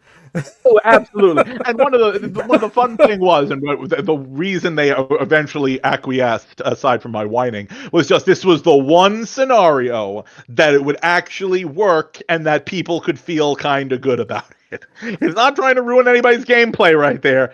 This is, in this one limited scenario, This is what it was meant for. Now we can forget about it forever. Future of budding authors, don't ever think about getting tscm into one of your subsequent stories. I think I used up that box. So Jason H says, Michael, the fans want to know who's the best, most handsome CGL writer named Jason. Schmetzer. I mean, obviously, I'm going to just take your word for it. I'm with you there, man. No, Jason Hansa is a great man and one of my favorite people in the world. Oh, he's amazing. I can't quote on handsome. I love you, but that may just be my taste. But still, just all the Jasons are super handsome. Also, let's not forget Jason Hardy, who wrote some great BattleTech books for us too. Yeah, we got many great Jasons. Yeah, no, there's just been, I'm actually really happy that we've gotten so far to talk about so many great subjects tonight. This is a lot of fun. If only that fun hadn't been ruined by the addition of tscm. Of course. Oh, well. I can see actually what Ray was saying here. Actually, I can see.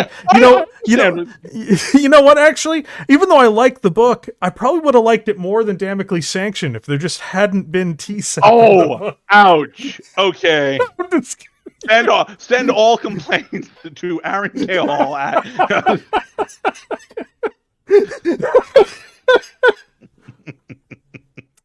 Jason Ames. I did not create tscm. I just used it as it needed to be used, and then I killed it like I did other factions. Now, Michael Ciaravella will forever be known as the creator of the tscm. I will take it as the weapon killer. I'm not taking it as the faction killer thing. I will be the weapon killer. That's fine. So, Mechanical Frog, plasma weapons are next. Oh no! Jason Ames says TSEMP, plasma cannons, and infernos when you want to play BattleTech like a blue and red magic deck. Besker also says, as said by Anastasia. Oh yeah, that's such an unfortunate scene. Why do you have to do this, Besker?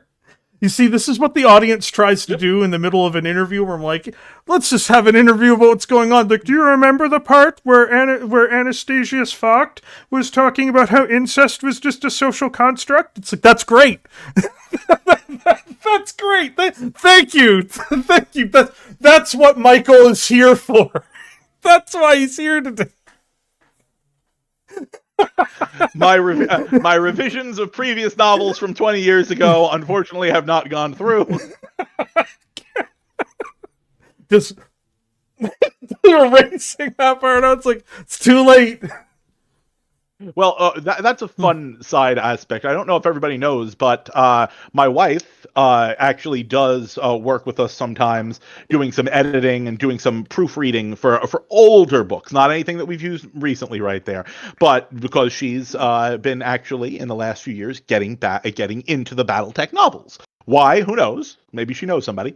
But she looks at some of these things, and we all know that some of the books have not always held up socially as others do, and you can usually tell because you hear something slam against the wall upstairs, and then the stomping of her coming downstairs, and she's like, "What is this?" Okay, some things may not have held up as well, right there. You can't say this. Okay, it wasn't my book.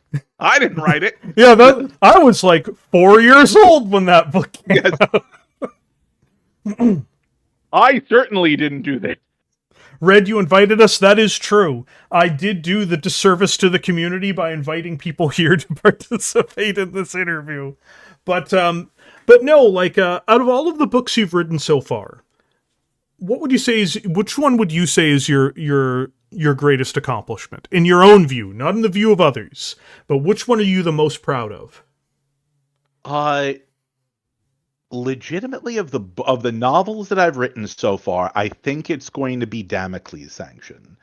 I'm very excited for Trial of Birthright, but kind of as I said when you sent me those other questions, and one of the big things I wanted to refocus on too is that this is a book that is going to be only truly thought. I'm only truly going to appreciate what I did here in 2 years, once we're looking back at this and going, hey, there's Hour of the Wolf, there's Trial of Birthright, there's Blood Will Milkshake, we'll be able to see, I'll be able to see how that all fell through, plus the subsequent things that have come from there. Yeah. Damocles Sanction was in that particularly nice place of a lot of this was already established, the stuff for the source book, so I could work on that well, but they also let me create some wonderful things.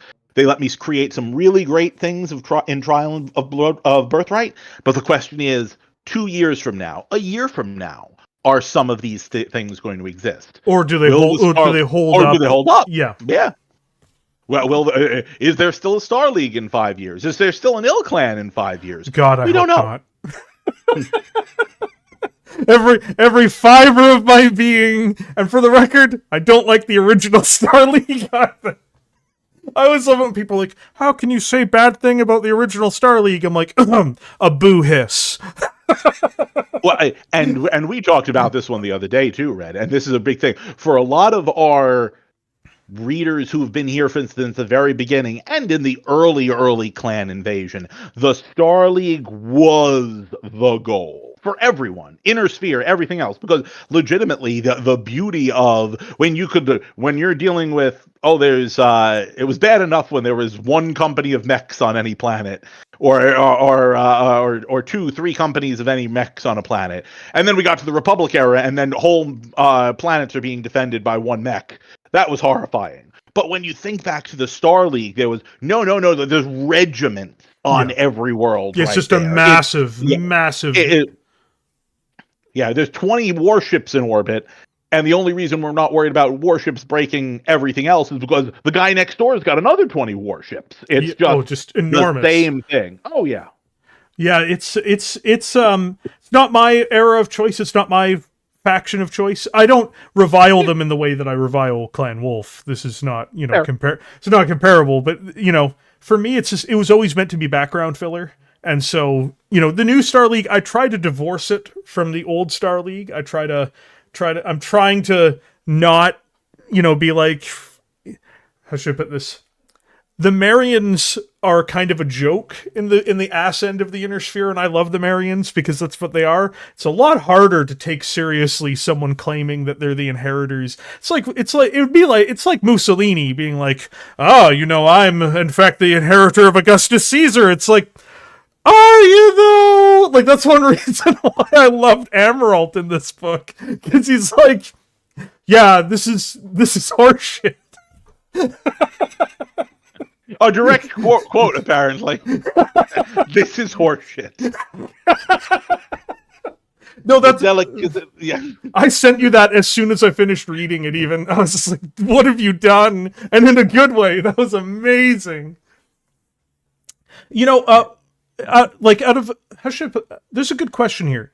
Out of a faction you're not currently writing, you're not intending on writing in the near term or anything like that.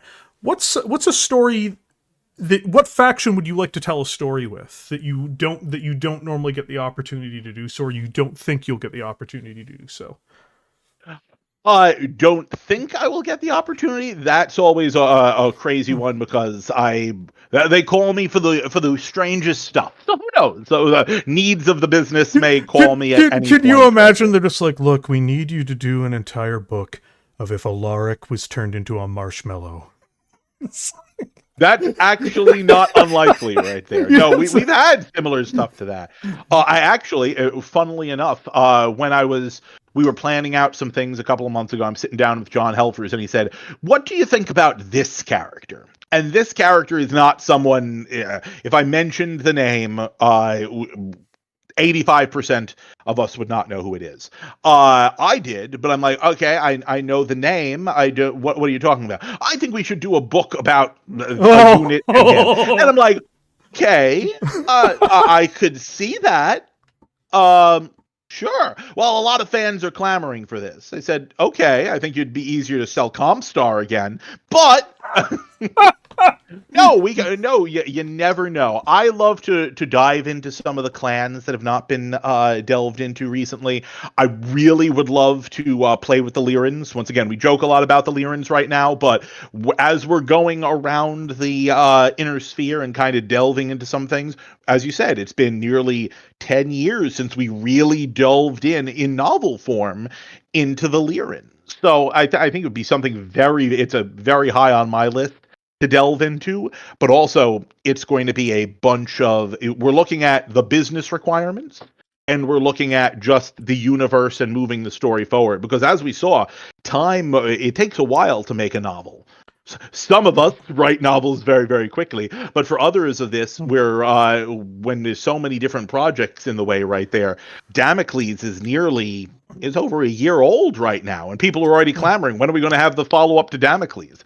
That's a great question. I don't know when we'll be able to delve into the Fed Suns again. I'm sure it's coming. I have no doubt about that. But I would love to see a follow-up to the Fed Suns. The real problem the Fed Suns have, and I've said this before to people on stream and in public, I'm like, well, the real problem the Fed Suns have in terms of writing a story about them at the moment is that the army is in a bit of a situation of being mostly dead.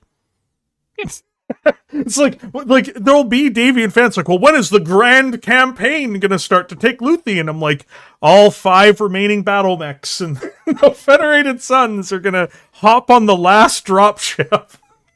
Well, that's exactly the thought process too. But at that same point, if you remember back to the second, the third, and the fourth succession wars right there, where they are right now, it may not be 5 mechs left, but they have tried campaigns with similar sides right there. No, what we've got sitting on Robinson right now could do a nice smack at most of the big Draconis Combine worlds if we were so inclined.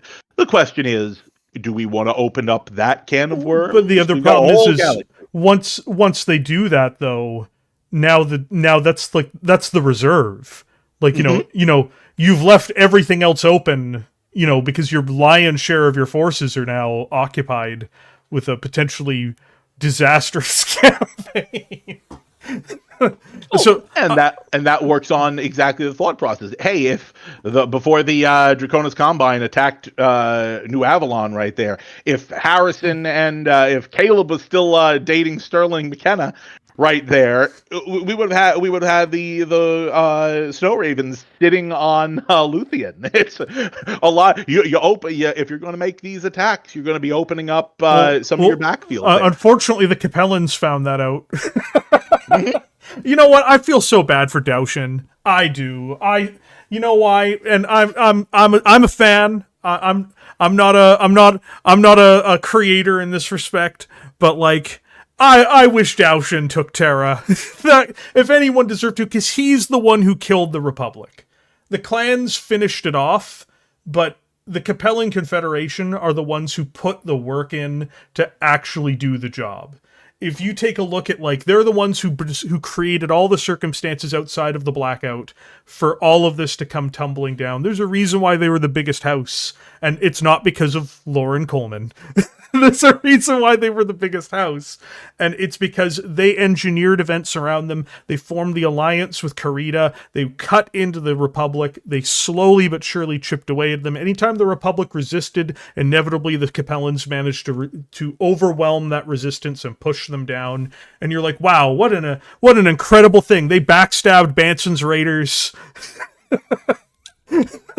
Like, this is so much great there. And then poor Davion, after all of his decades of work, gets it taken away from him at the last minute by a bunch of Vatborn. It's just a tragedy. It's just a tragedy. Oh, poor Davion. Well, at least everything's coming up roses for him. What? It's under the ground? You mean orbital bombardment is what coming up roses looks like? Well, it was definitely like roses inside of his bunker before the ceiling collapsed and he was killed by massed waves of worship weaponry. My thought process. Remember, I've got the last story in IlClan's Eyes Only too. Why are all those ships going over there? Guys? To the people who say that warships aren't the kings of the Battletech battlefield, your story and the end of IlClan's Eyes Only definitely disproves that. It's like, oh, but what if you have fighters? What if you have this? What if you have that? What if they have 6 warships?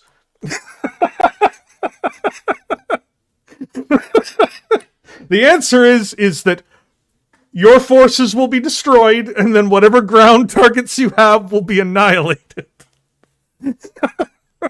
Well, if I ram my flagship into the enemy's flagship, I'll leave that one to the side. Oh, no.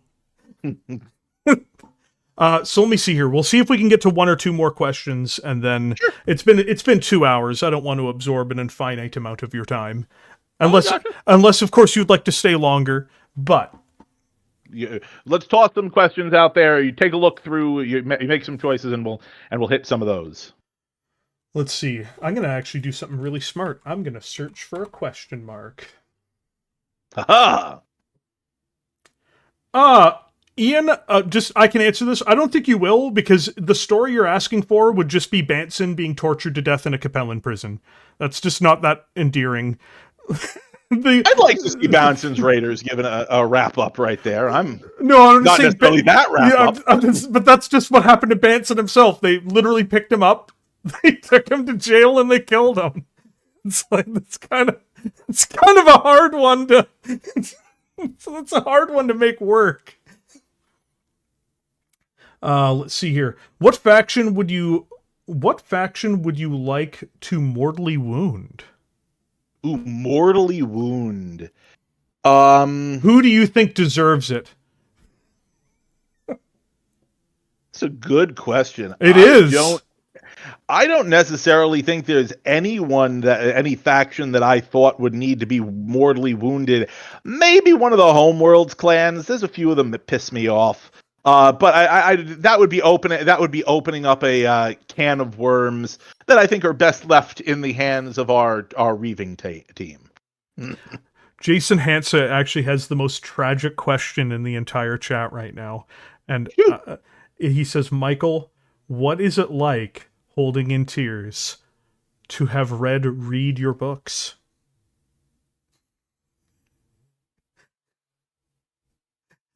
You see, you don't understand the high bar that I need to go every single time. I appreciate every review that goes on Amazon, and for everyone who has not left a 5-star review, please go leave a 5-star review on Amazon. But if it's anything other than a 5-star review, go get yourself a cup of coffee. That's fine. I'm sure you'll remember it later. But no, my whole goal as a writer is to make Red happy. If that doesn't happen, then the Battletech universe just folds up like a suitcase for me. So I must work hard each and every day.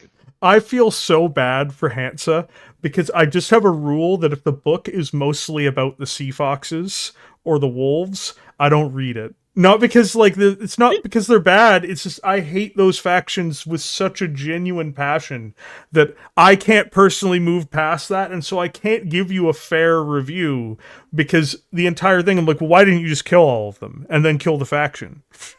And I recognize that that's not good. I just want to point out, I personally recognize that's not good for fans. That's not good for the literature, etc. 100%.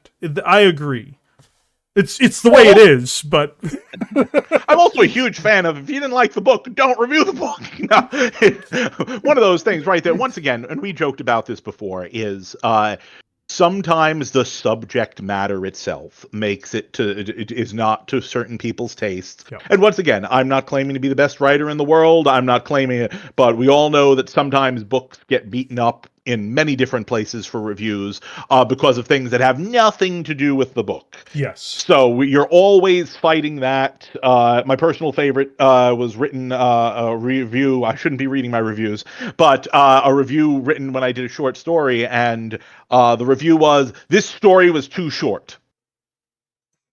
It's a short story in an anthology of short stories about short stories. No. And they gave me a 1 star. I'm like, dude, what?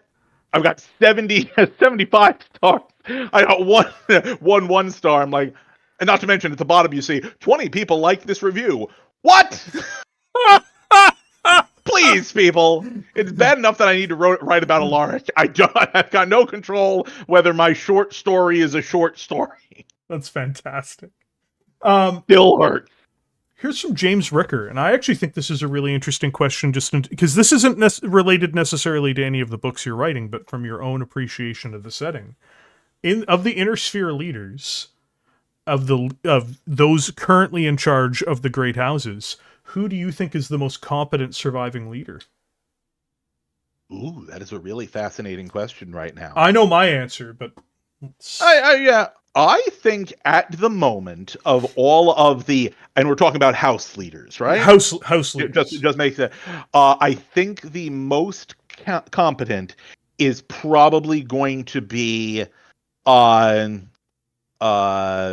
Kurita. In my mind right there, because she's had the time, she's already needed to rush a little bit, but she's had the time to settle in, build up her forces, and do well. Now I think all of the others, now that we're looking at it, Denai / Julian, the Free Worlds League, I haven't read the most recent book, so I'm not sure who's in charge there anymore. But we're seeing a lot of the misfortunate. Poor Nicole is unfortunately still the Captain General of the Free Worlds League. No, it's you know what? Even if I don't like certain characters or their leadership qualities, I am very happy that for the most part, the Battletech's character roster at the moment has at least a lot of potential in a lot of places. But also, I did see one of those attached questions for later on. They do need to start thinking dynastically, though. That's one of those things that we've been talking about for quite a bit. It's, as you've seen in each of the books that I've done recently, we need to start thinking about. Well, people are hitting their 40s and 50s, and Julian's at least got it figured out. Julian's out there like, look, I'm gonna have a kid. People are like, that doesn't really seem to be like you don't seem to be doing that out of the goodness of your heart. He's like, I'm not. It's like, whoever's my kid is going to have the worst job in the world. Oh, yeah. Imagine being raised by Julian. I love you, son, but I had you for you to suffer. Because he was absolutely treated like gold by his adopted parents. That's great. And his actual parents. So. What is Michael's favorite mech of all time? Michael's favorite mech of all time, of the classics, is going to be the Marauder. When I think of the originals right there, always going to be the Marauder. Of some of the newer stuff, I'm very partial to the Devastator. Oh, yeah. I mean, newer being 1995. Then we've got from Mechanical Frog again. Frog coming in with the question. What mech do you think hasn't gotten enough love in the novels, either rarely showing up or not showing up at all? Ooh, that's an excellent question right there. That unfortunately is such a long list. A lot of the newer mechs have, of course, not had their time in the sun at all.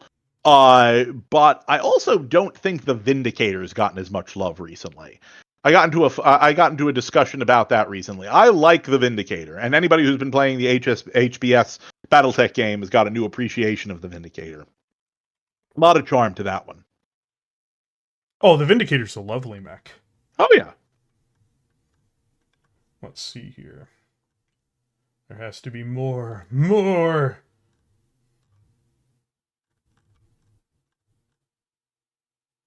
Michael, when will Alaric be replaced by a different wolf? I don't think you're allowed to say that, even if you knew. I can go up to as far as the end of Trial of Birthright, and I recommend you read Trial of Birthright. and see what we've got there. Now, will he be... we're all kind of convinced that Alaric will live forever, so who knows? That's his thought process, I'm sure. I'm convinced that he'll be dead IRL within 5 years. And that's just my own prediction, and I will say why. It's because... So, I view storytelling through, like Shunyan Jump and, like, professional wrestling when it comes to stuff like this, which is that you have heels. Alaric is very obviously a heel, and you have faces. This isn't a moral judgment of their character. It's just who do people necessarily gravitate towards and who are going to be the more aggressive and or bad, groups of people. Like the Word of Blake is very obviously a heel. for instance. And Clan Wolf went from being faces, even during the late Dark Age, which was weird when they were faces because they were doing evil things, but they were still portrayed as the... What a weird era of the storytelling. It's just like, they're doing bad things, but you should root for them. What? But anyway, so the wolves have transitioned from being faces to heels. Alaric has been really playing the role of a heel, but if a heel is at the top for too long, you end up creating not just stagnation, but resentment. And that's one reason why so many people hate Alaric at this point, is because he's been around too long, he's been successful for too long, he's been a heel for too long, and he can't become a face again because he's become too toxic to ever flip. So, inevitably speaking, that means that there's actually a diminishing return on people just hating him. Because people will pay you a lot of money to read about someone who they want to see die, but they really eventually have to see him die. And so that's my prediction, is within 5 years, real life, maybe 4. And I've, Housing and I, who knows, you'll eat a bad batch of Fruit Loops. But inevitably, I suspect that he will die, if for no other reason than just, he's long in the tooth, and people will pay a lot of money to watch him die. Oh yeah, absolutely. Once again, we joked about this earlier, but legitimately, I would have had all 5-star reviews, and it would be the #1 book in the world right there if I had just killed him off. Now, once again, that is not good for the universe. That is not good for anything else.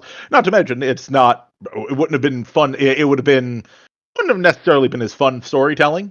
It's one thing when these things happen that quickly, but no, there's a lot of story left to go, but.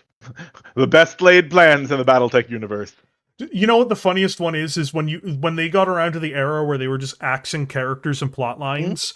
That's how the Blessed Order died. That's how Thaddeus Marik got killed. But it's hilarious. They set Thaddeus Marik up to be like this important figure, and then the next book he's immediately killed. It's like, what is even happening here? So. It's the horror show right there, and one of the things that people, the authors, all hear about the most from the fans is, I really liked this character, but they blew up in the Donner bombing or in anything else that was going on right there. Some of these just, hey, they're gone. And what was very, very funny, we actually another look behind the curtain. I had a character that was in the book, and I got a message from Fact Check. This person's dead, and I said, no, they're not. No, they're not. And so we're all at night. All of us are sitting around. It's 11 o'clock at night, and we're looking at. We're going back through IlClan. And I said, no. This person was on the list. We were on this list of #1. You made me put this person in the book. So if they are dead, this person's going to die, and we're all going to have this conversation. But no, that's the one page where it's the odds of who survives IlClan, which is in the source book IlClan. And I'm like, no. This is the odds that they will die. It doesn't say that they died. I declare them alive. They exist now, and now it's canon. That's and hilarious. Thusly it came to be. Oh, absolutely. It's like, no, but there was a whole era, probably I'd say in the middle of the Dark Age, between 2009 and through to 2012, where they were just swinging the axe around. Just anybody who wasn't related to the core plot was all just heaped together, and they set them alight. You're just like, whoa, but you set all of this up. They're like, did we? Did we, though? You won't notice. Let's see here. Clayton Hollowell says, not fair to the universe, but Anabasis is one of the greatest stories in history. Fair. Trillian just needs to name someone as Archon Designate. Anyone. It can be anyone. I actually want to see Trillian succeed. Me too. Once again, just another one of those characters who is just hosed.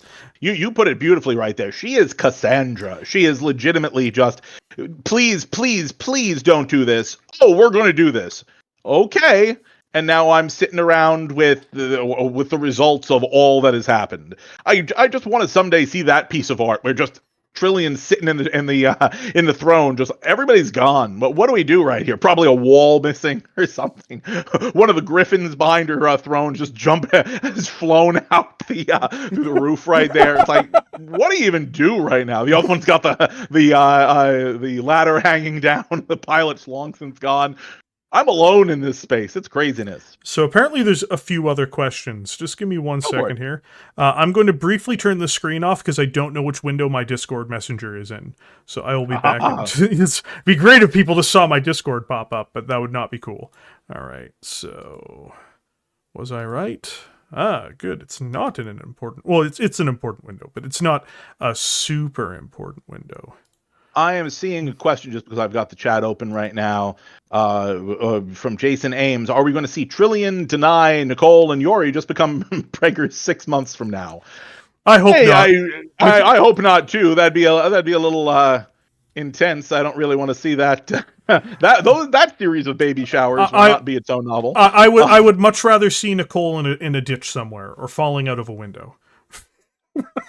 Yeah, but from what I do know, there is some fun stuff in the way right there, because we always have to have some sort of succession plan. Well, But I pitched the idea, but I know they'll never do it. I'm like, man, they should just merge Jade Falcon and House Steiner. Let's just see how it goes. Everyone's like, Clan Jade Steiner. No, no. Here, hold on. This is for real. Listen. The Archon. I see what you're doing. You see? I'm not crazy. It works. There's also other reasons, because, like, one of the big problems the Steiners have, I always love how, like, the source books try to make excuses for it, but then in the actual results, they're always demonstrated to be contrary. It narratively doesn't align. The Steiners are bad at fighting. Like, I mean, I'm not trying to say that, like, if you like House Steiner, that's not an attack on your personality, but, like, traditionally speaking, Steiner has done well in military campaigns only when their opponents have basically been, either extraordinarily weaker or significantly misguided. I mean, they even make reference to it in IlClan's Eyes Only, which I thought was hilarious in the Jade Falcon section, where, like, yeah, the reason why the Jade Falcons had struggles in the campaign is because they were used to fighting Steiners. And it turns out that, like, that's just a really easy fight. It's like, and if you have the Jade Falcons merged with the Steiners, that actually solves part of the problem of having terrible warriors, because you've got new blood, you get new ideas, you get these people coming in who might be able to help do actual reforms that will actually stick. And so I know that's not the most popular idea, but you get a cool name for the leader that is actually an interesting name, and you've also, like, even though they don't like each other, they've been around each other for so long, and the Jade Falcons are kind of a merchant clan, even though that's not often how they're remembered. There's a lot of parts that just all kind of work, but I don't think they'll do it. But I would say, yeah, I think that'd be a great story, and it would actually give the Steiners the ability to justify not being dumb. But I'm crazy. Don't listen to me. Yo, I love a good crazy thought. You never know what we'll use. So let's see here. What was something in the book that you personally wanted to make happen? A personal, non-negotiable item. Something that if I am the one who wrote, something that if I am the one to write by Randall Bill's lament, I write. I don't understand the end of that. But what was something that you felt had to be in the novel and was like, you went to the wall for it? Oh, the explanation of why things went down. One of the number one questions that all the Republic fans have always had was, Hour of the Wolf, why did it go down like this? Why? And we know there were some real life reasons, and there's a lot of real life stuff that we don't need to delve into too much right there. But at that same point, if Devlin Stone had left the planet with his forces, he could have gotten outside of the wall anytime he wanted to. And what we see in Trial of Birthright is just how much forces he's really still got to play with. Even just a small fraction of that. He could have continued. He wouldn't have kept Teran necessarily, but this would have been a whole ball game. Why did he not? And I think this book, and I hope it does, ties up some of those questions in a good way, especially when we see what is now being created. I mean, it's the reason why he didn't launch the nukes. I mean, let's just be real. That's like, I actually consider Devlin Stone to be a coward. Because I think that it was his responsibility to launch those nukes. Personally, if you just look at like, it's like, oh yeah, but think about the people of Terra. There's a much broader picture that we have to look at the other people he's responsible for, and even what if Alaric had gotten his way and everybody was living under the clan system, it's basically a tacit endorsement of some type of caste slavery. So I actually think that Devlin Stone was just old and tired, and just didn't want to keep on fighting, and what are you supposed to do at that point? Which is fair, but then again, also we see those who have come after, the Janellas, the Anastasias, are my people protected? In the end, when we look at it, I don't disagree with your thought process right there. I'm just talking about Devlin. I'm not talking about Yeah, I think Devlin got to the point right now where all his cleverness, he was not going to get out of this situation. He was left with very few options. So one of the options he made was, let's see how this goes. Let me put this in the hands of the people I trust. Because also, as we saw in this book, if he'd ran, all of these people would have gone off Terra with him. Yeah. Because it was all about him. It was all about. It was never about the Republic, which is something Janelle, I believe, talks about, where she's just like, look, people were loyal to Devlin Stone. They weren't necessarily loyal to the Republic. Mm-hmm. Where did the ideals come from? Very fair. Yep. Michael, what is your favorite scene to have written in the novel, and what was the hardest scene to write? Probably my favorite scene to have written was the Levin scene. Quickly became a big favorite for me. The final scene was also a ton of fun, with the final revisions that it became in the end right there, which is where he's a ward by the end of it. My God, when I read that, I was like, is this for real? Is this actually happening right now? Well, also the stomping scene was very entertaining. That one I'd had in my head for a while, so that was fun to write. The toughest scene to write for me was probably I've got to think about that one. That one, I don't know what would be the hardest scene. I know it was a lot of the realizations that the Republic was really dead. It came in bits and pieces right there. For the hardest one for me to take was the scene at the hotel near the end of the book right there, where a few of them gather and talk about, hey, this is where things left, and hey, this is how, without giving away any spoilers, this is where we are. We can choose to move forward, or we can choose to mourn and move on. Yeah. And I mean, that inevitably, was a hard time. You have to move forward eventually. Inevitably, yep. That's... I will say how spiteful... Like, the most interesting one to me out of that Levin scene, even though this isn't the highlight of the scene, it's interesting to me that Alaric couldn't even give him mercy without being an asshole. Oh, absolutely. He couldn't graciously provide mercy. He had to be a douchebag while providing mercy to him. I was like, nice. There's a classy. There's Catherine. There's the Catherine we all know and love. And we had to think about that quite a bit, of how was Levin going to, because the Levin thing was a toss-up. We solved this relatively sooner, but at that same point, was he going to survive? Can you imagine if you just killed him?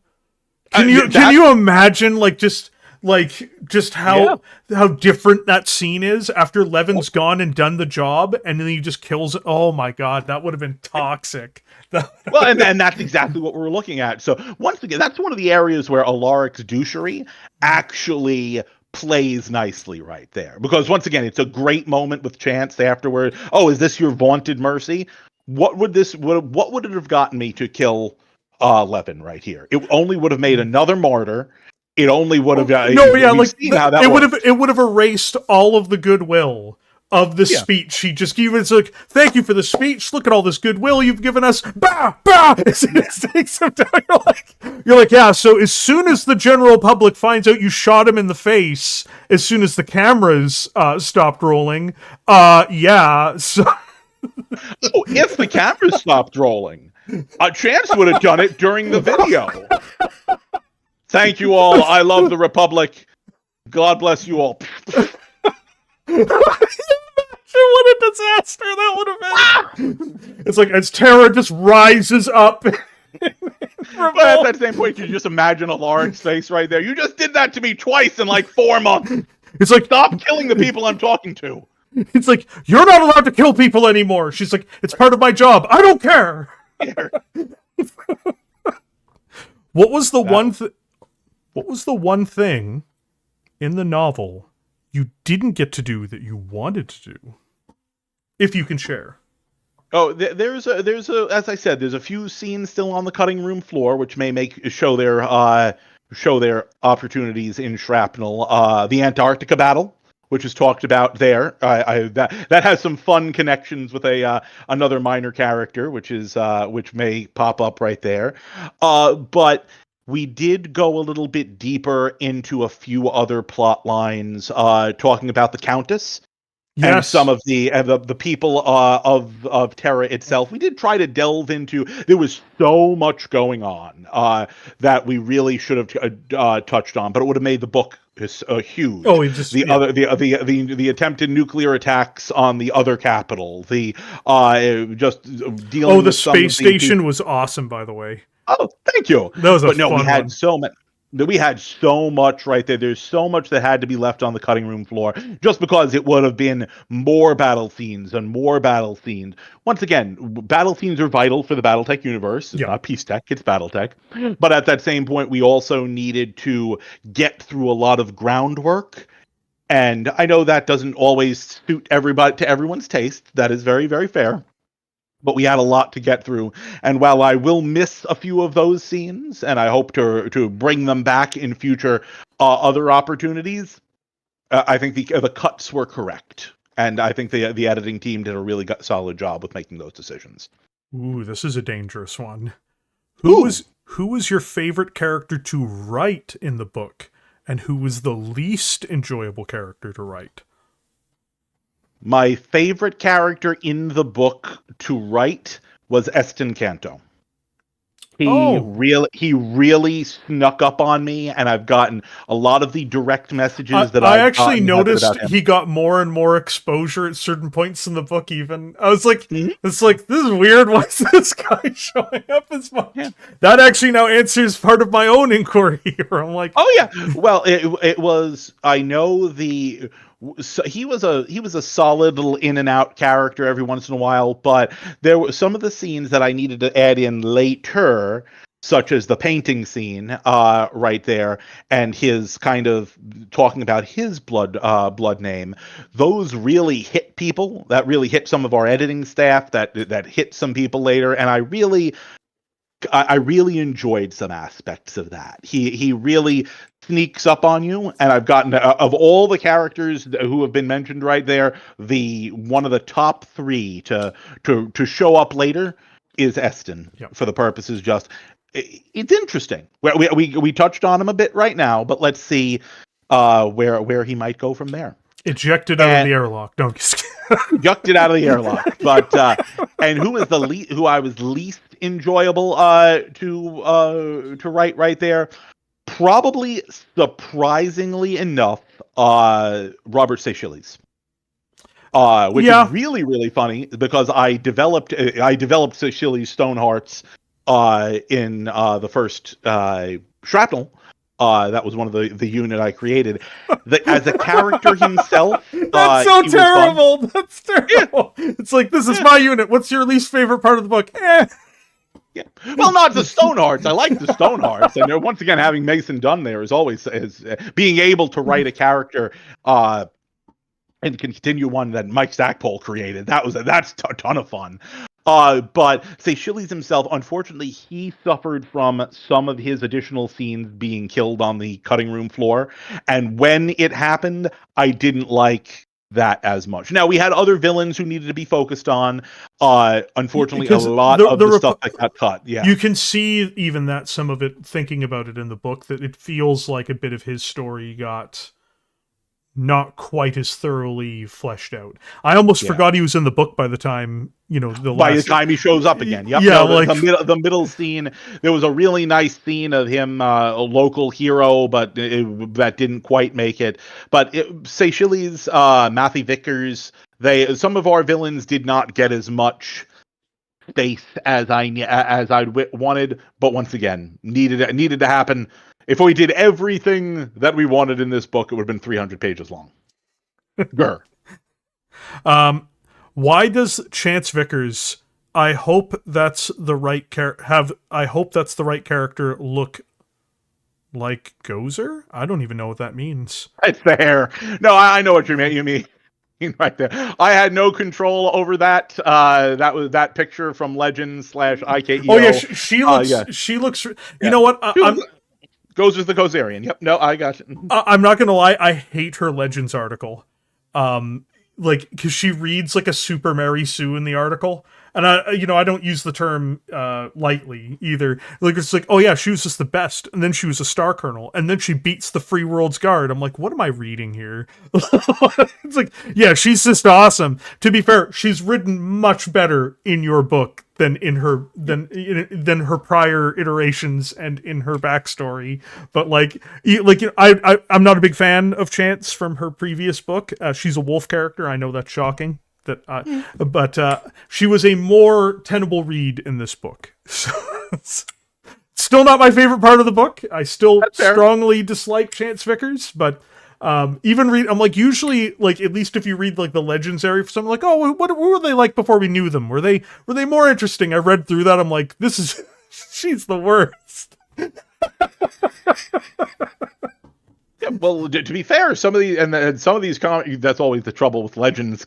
Sometimes they did this one thing. Aside from that one thing, they may not have done a thing. They were a legend because Tira Mirrorborg right there. I slammed my fighter into and killed an IlClan. That's really cool. What'd you do before that?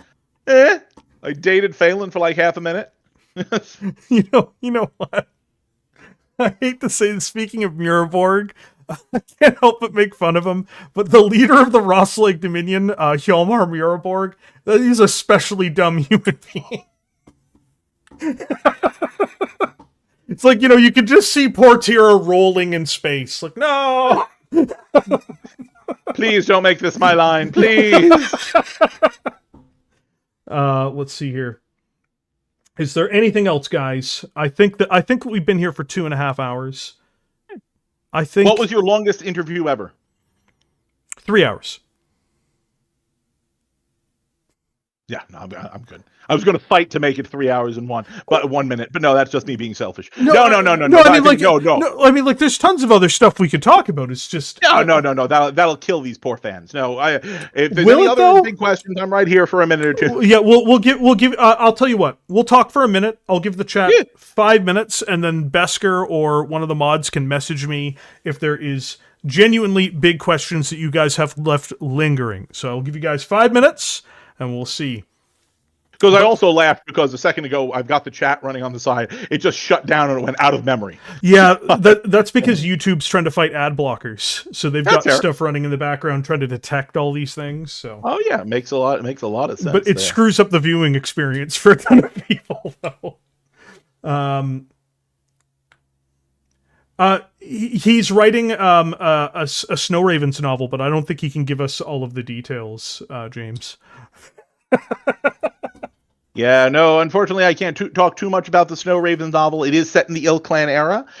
It is around the items that are happening here, but it is not centered on any of the stuff in IKEO, the major points right there. That's going to be more focused on the upcoming book, Bloodwill Milkshake. But for the next few minutes, let's delve into some other stuff. Yeah, so I'm working on a video called What If the Clan Invasion, as I mentioned earlier. And I can't wait for what a trash fire it is. Because did you know that most of the clans that didn't invade, with only a few exceptions, were really bad at, like, campaigns and fighting?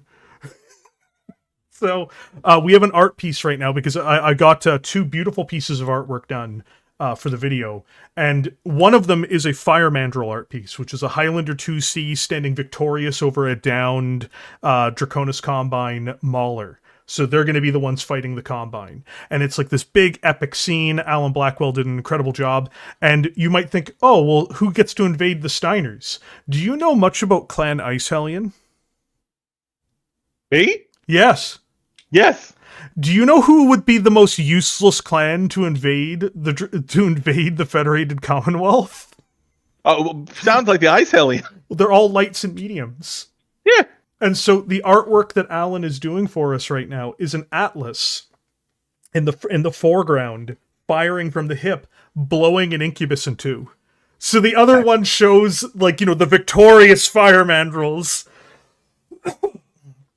But the Ice Hellion one is just them getting clowned on. That's great. It's like, glory to Clan Ice Hellion. No! I've also got Bruce Pinod doing a bunch of artwork for the portraits, because there's no portraits for most of the characters who aren't from the main clans, right? You know, so I actually had to invent some characters too, because to get certain clans to invade, their leadership has to change. And, you know, in some cases I was able to slip in canon characters, where I was able to be like, oh, okay, like this person would have been around, etc. In other cases I had to be like, this is a blood name, this name sounds adequate, we'll glue those together. Star Colonel blah blah blah, congratulations, you're gonna be Khan. But I'm running. The fun part about it is there's not going to be a Battle of Tukiad, because Tukiad was done under the pretense that Terra was credibly at risk.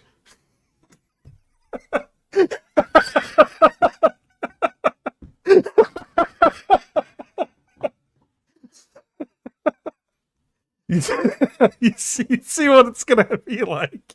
Because the wolves still have to invade, but they invade with Ice Hellion, Fire Mandrill, and Cloud Cobra, all of whom are small, and two of whom are entirely dysfunctional.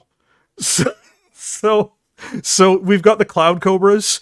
They're just so small, and they have so few ground forces. They take like 7 planets, and then they have to stop because they just can't continue to drive forward the campaign.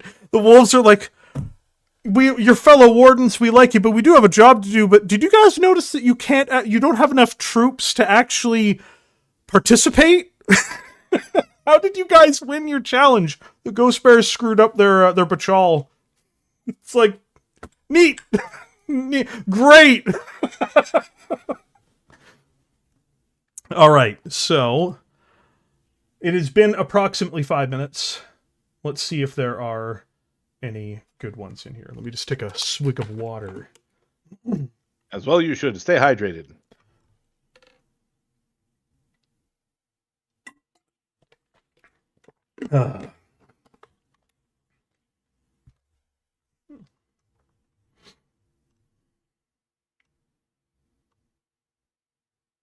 I'm not going to be getting any Natasha Kerensky art piece done in the near term, but there is plans for one in the long term.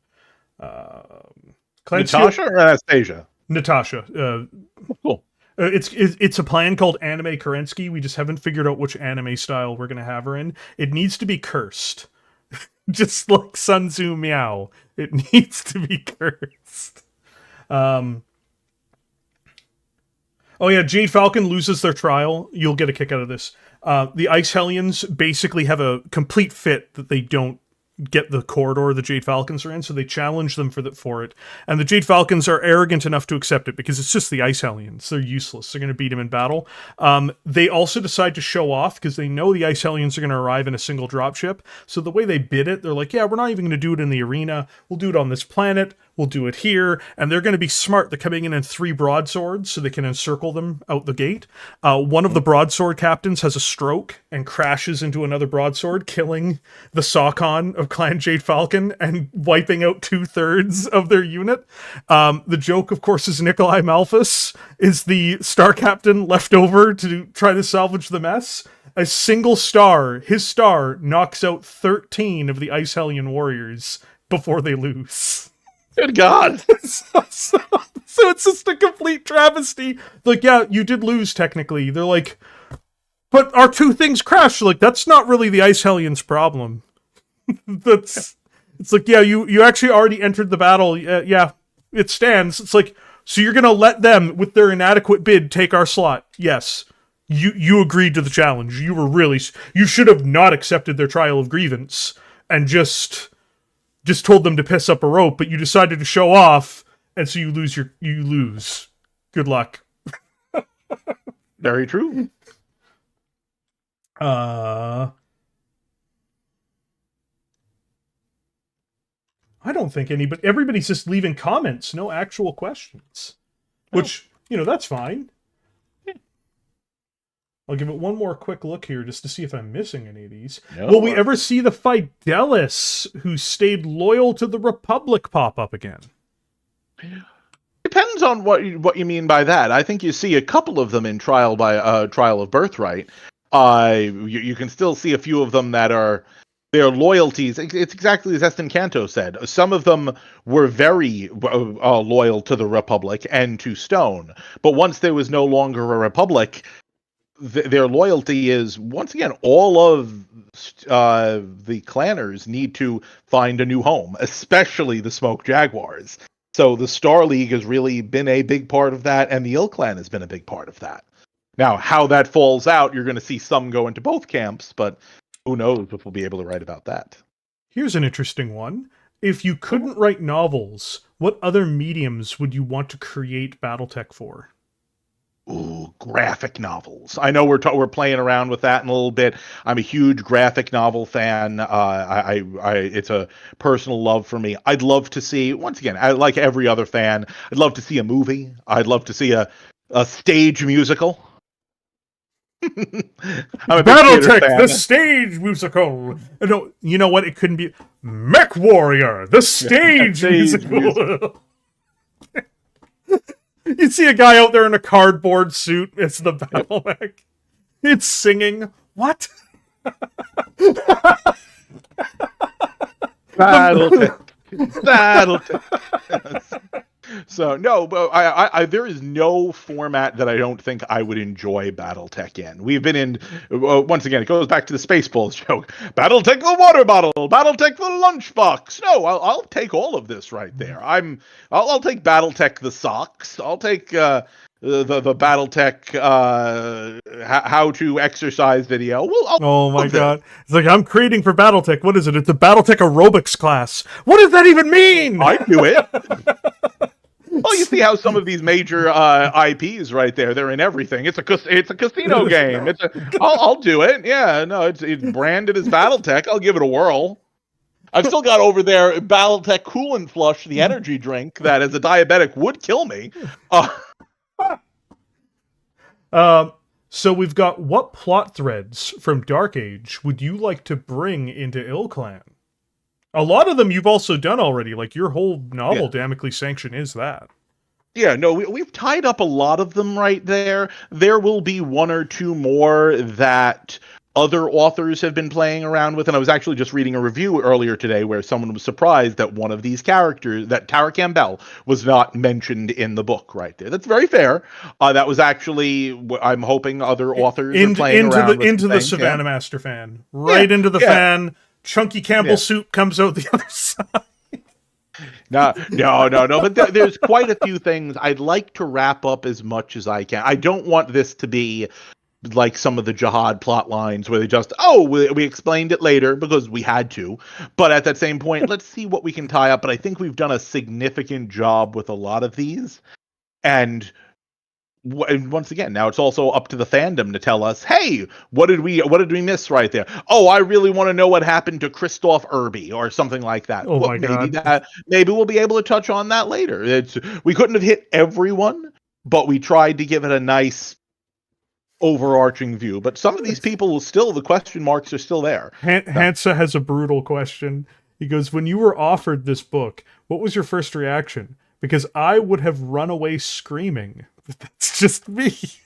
I am not going to say who I got into a fight with, but no, I'm telling the story. It's too good of a story not to tell. I am putting this out there. Hansa, you are to blame for this one now that this one's out to the ether. So we're at the writers conference, and once again, the first thing I hear is, hey, we're going to be, instead of taking over this book from this previous author, we're going to be splitting into two, and you're getting the first half, and it's going to be about this. And so this was most of the Alaric stuff and everything else. And I'm talking to one of the powers that be, and like, and we're all there. It's after the actual thing. It was after dinner. We're all seated in a nice seating area and just chatting around. And I say, I don't know if this is really I think we should potentially do it like this. Then maybe we should focus on the Star League. And no, they were very, very focused on this being the Alaric book right there. And afterwards, I'm like, guys, I don't know if I can do this. I don't know if I can make Alaric likable. I don't know if I can achieve the goals that we want to achieve with I actually wish you tried to make Alaric likable, because it would have been hilarious. Can you imagine just like the response from the audience? Like, just because it would have hit a wall no matter how you tried to write it. Like, anyone who read that book would be like, well, it gets better. So one of the powers that be, who will remain nameless, pulls me aside after everyone else is going to bed. It's now 2:00 in the morning, and we go sit by one of the fireplaces in this hotel.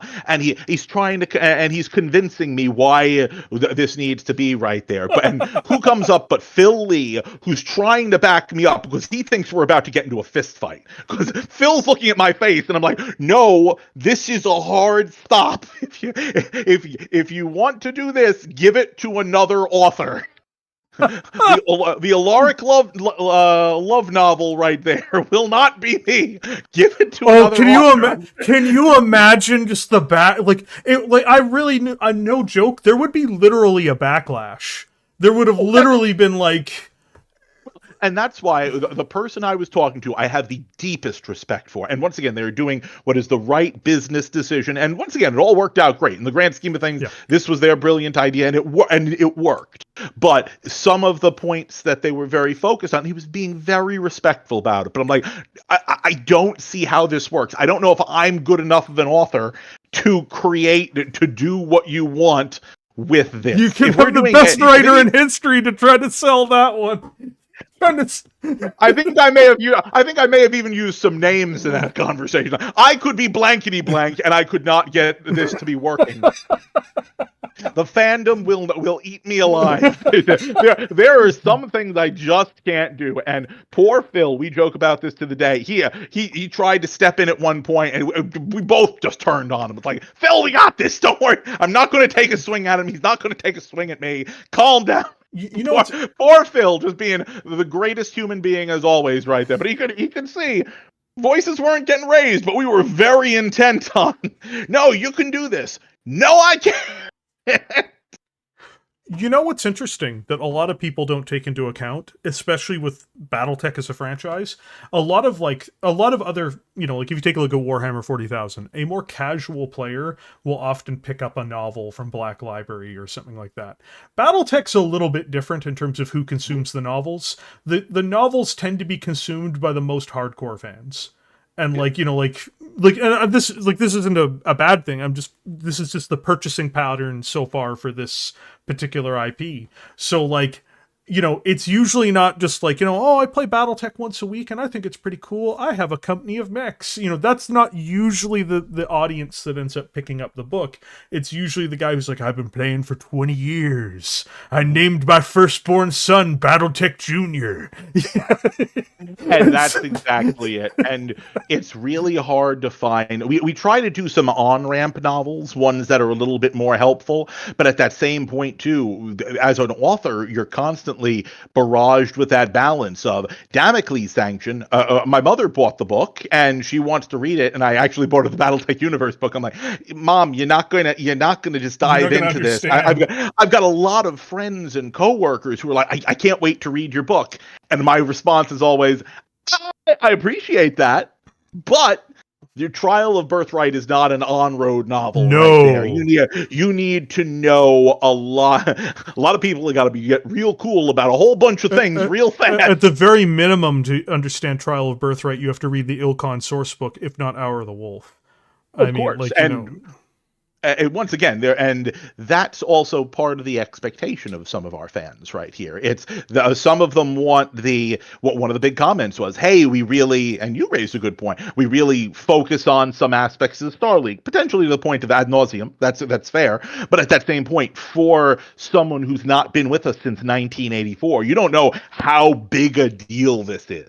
Yeah. For some of us right there, this is huge. The love of the Star League is enough to make me forget about Alaric Ward. That's something we can do. But when this was going to be the Clan Wolf novel, oof.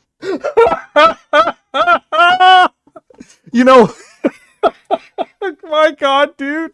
I can just imagine. I'm not even joking. Like, honestly, I can imagine, like, the 1-star reviews just dropping in, like, I hate Alaric Ward, boo ass. You would have had.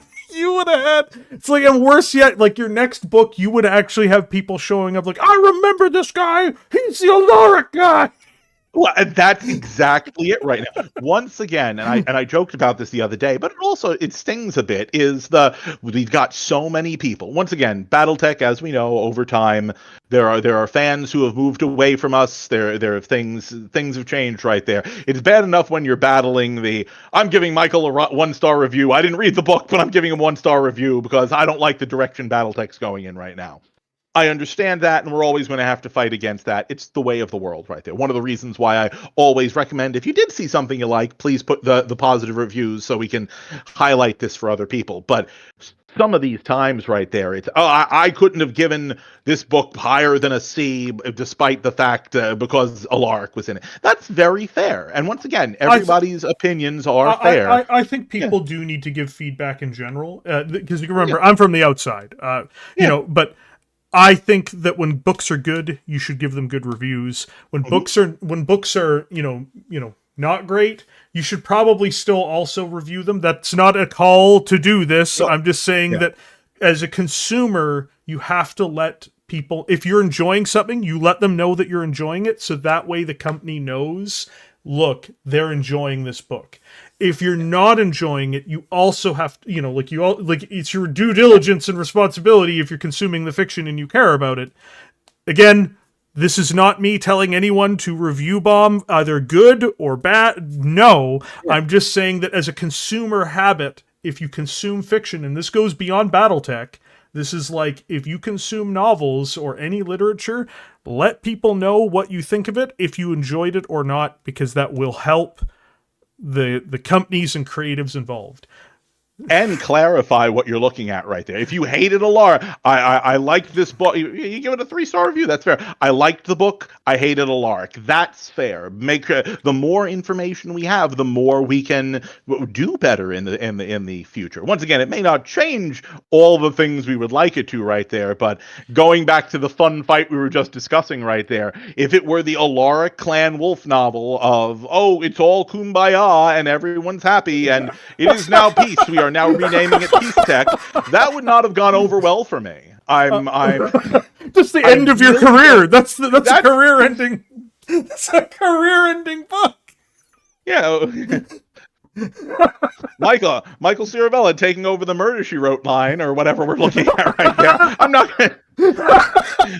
writing cozy mysteries in little English countrysides right there. My next Battletech book would be a little ways out, folks. So it's like, so it says this next Battletech book is scheduled for 3025. You mean it takes place in 3025? No, they're not going to give him another chance to write one.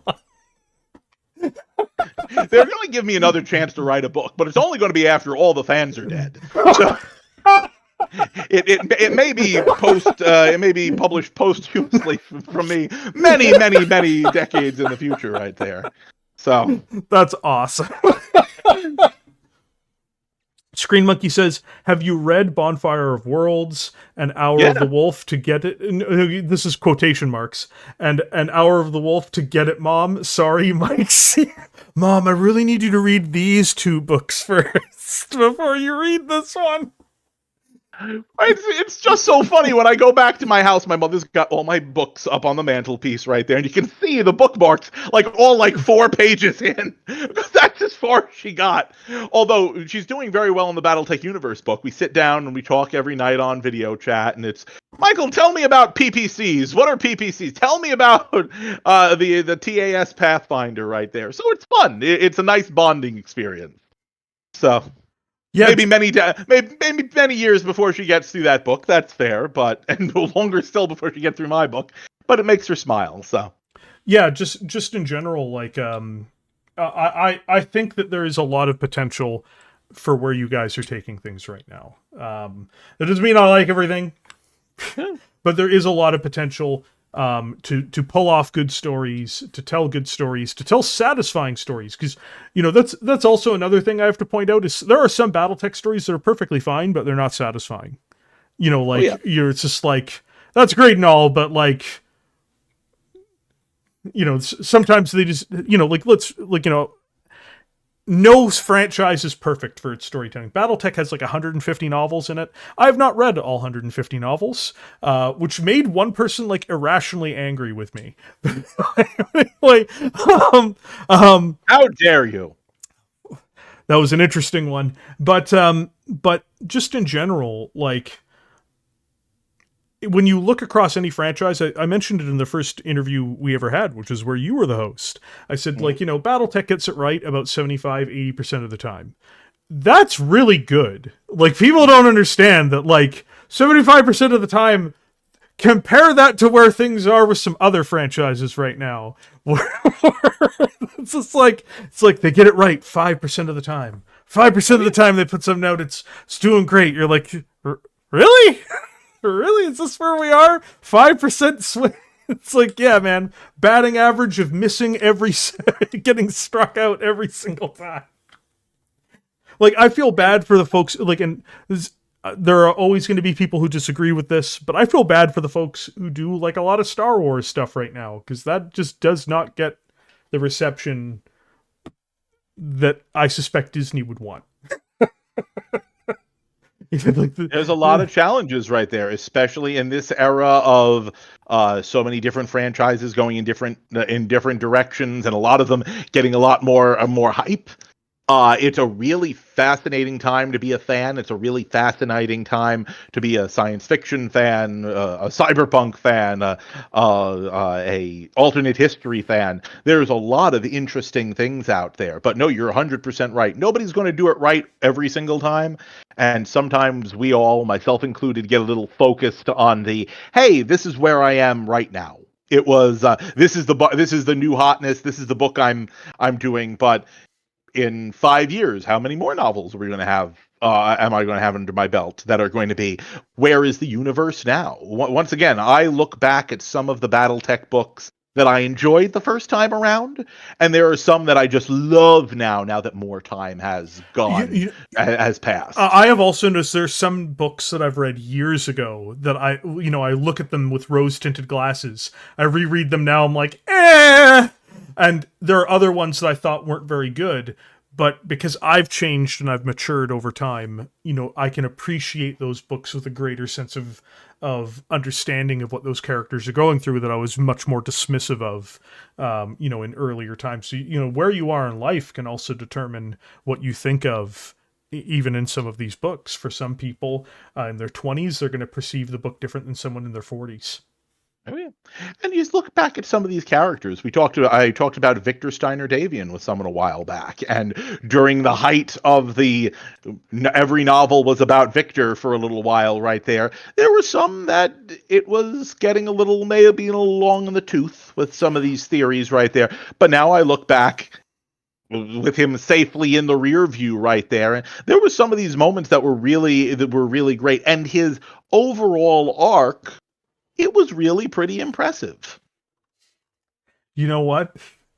I loved Victor up until the day after he killed Lincolnosis, I think it is, that he killed, the Smoke Jag leader. It's like, I always think it's funny because there is the crowd who's like, Battletech ends with 3067. Battletech, that's the end point. No more Battletech after that. And I'm always like, bro, ended at 3060. Like, don't put yourself through the 3060s. If you're gonna why would you cut it off in 3067? Why cut it off at the worst part? I always get a kick out of it. Well, I'm like, I'm like, look, if it weren't for the dark, interestingly enough, the Dark Age converted me out of that. I used to be not 3067, as just clearly demonstrated here. I was like, for me, Battletech ends around 3055, 3058, somewhere in that range. Basically maybe the destruction of Clan Smoke Jaguar. But in the late 2000s, I started to get more into the Dark Age. And funnily enough, I started to get more into the Dark Age because they brought back the Free Worlds League. The big thing that prevented me from getting into the Dark Age is when you're the fan of the faction and the faction is just dead, like, you'd be surprised to find out that's a very demotivating. No, it's a very not surprised at all. I get it. As a fan of the Republic, Michael, you can understand this, Michael. So is your BattleTech end in 3152? That depends on how the book's reviewed. That's one of those things that, once again, I'm focused on. Is I'm very curious to see what the future holds for BattleTech right there. And once again, being an author, I've got a vague idea of where things are going, and I'm excited for all that. But even more, the unknown that's after that.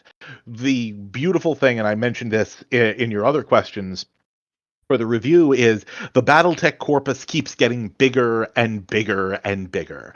When you're looking at 150 novels, there's stuff you're going to love, there's stuff you're going to loathe. When we're at 200 novels, where are we going to be? And boy, am I going to try to sneak in and do that 200th novel. No, listen. The 201st novel. Well, don't tell John that. He'll probably make me do both. Not only did I write the 200th BattleTech novel, I broke my record, and I also broke the... I know. Once again, now Michael's doing a duology again. So, both books are about Alaric Ward.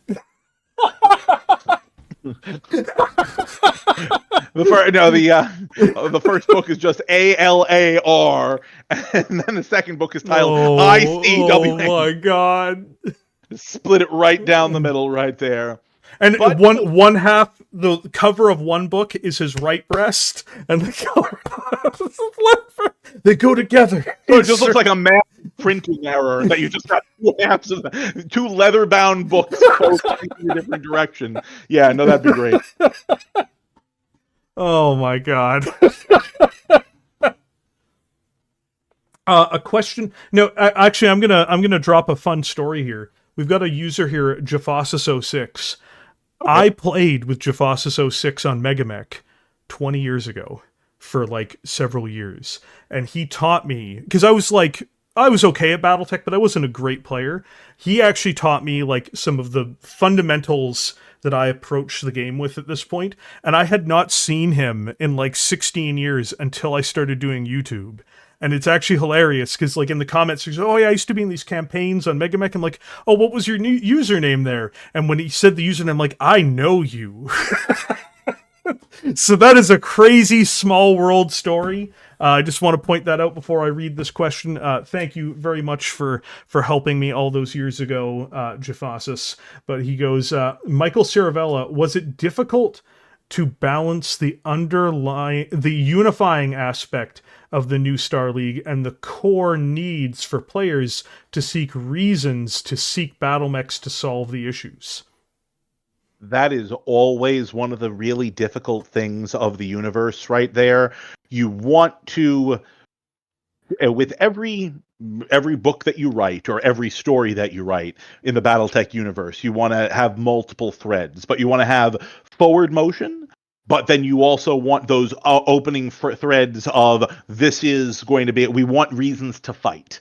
Yes, we have built, exactly as Jaffosis is saying right here, we've built this grand Star League. Even if this were the first Star League, and it will all be peace and cupcakes and rosebuds, and it will be lovely.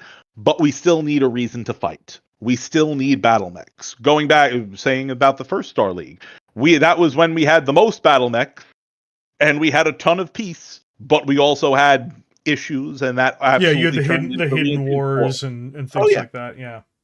And that's exactly what we need to do, even during some of the lulls in between.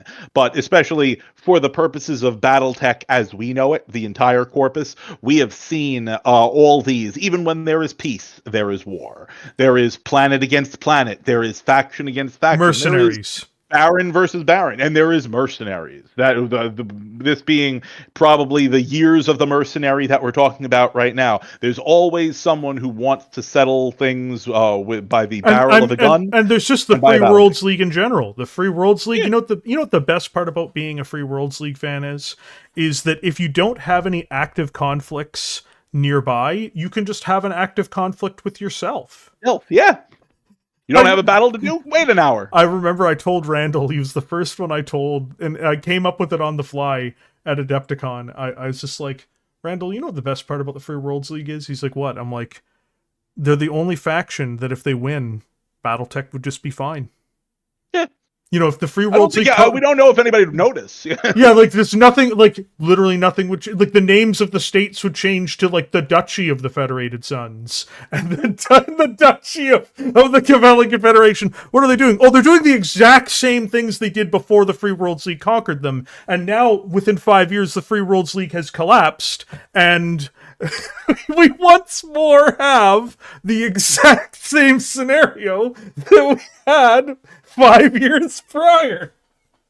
You imagine? It's like, look, guys, the Free Worlds League won. First Lord of the Star League, blah, blah, blah, Marik, there he is. Yep.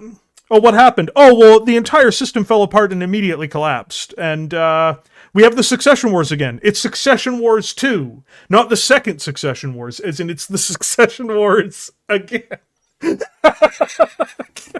What if you had a Star League and nobody came? Was Trial of Birthright? What if the Free Worlds League conquers everybody and no one notices?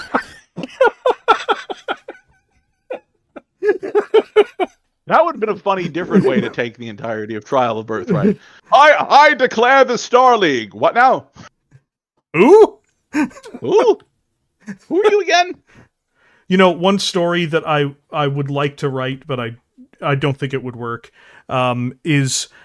So, after the... like, it would actually be a first Succession War story, where it's just Kenyon Marik declaring himself as the First Lord of the Star League, but I would have it where he had the Cameron Joneses declare him First Lord instead, so that if you've ever seen it, and it's a terrifying video, the day that Saddam Hussein took power in Iraq, it's basically like a mobster taking over, where he has the former leader come out, who he had executed later. He's like, oh, yeah, we embrace this guy, everybody. I would 100% go full Mafia state, where Kenyon is just basically sitting there behind the desk as he's waiting for the Cameron Joneses, who are like, we have to do this right, because if we do this wrong, there's not going to be any Camerons. It's like, you know, as the rightful Director General of the now defunct Teran hegemony, it is my special honor and privilege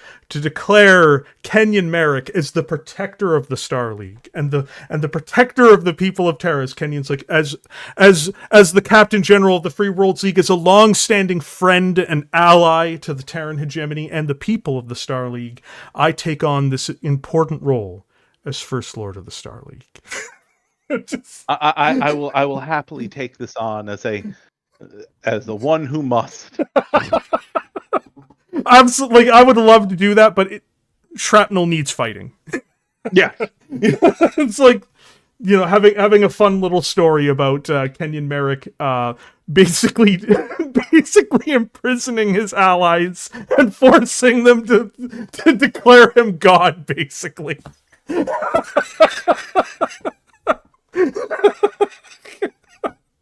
And it works, and you know it works, which is hilarious. It does work. It's a great idea. No, I think it's hysterical. It would be a fun story to read. But let's see here.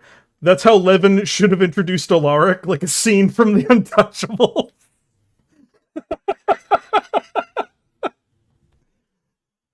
Oh, no, we're not we're 2 hours and 56 minutes in. I have a timer. I have a timer.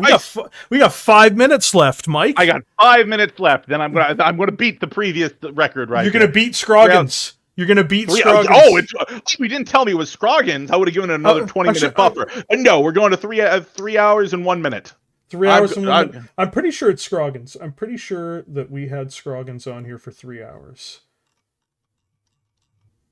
You know what? I have the ability to check that. No, but that was the first one, I think, which is the one I had to take down because he repeatedly said the J word. I won't take this one down. Too important to take this one down, Mike. I will deal with YouTube being cranky for a couple days where they're just out there like, oh, he might have said the bad thing about what are they planning in this tabletop game stream?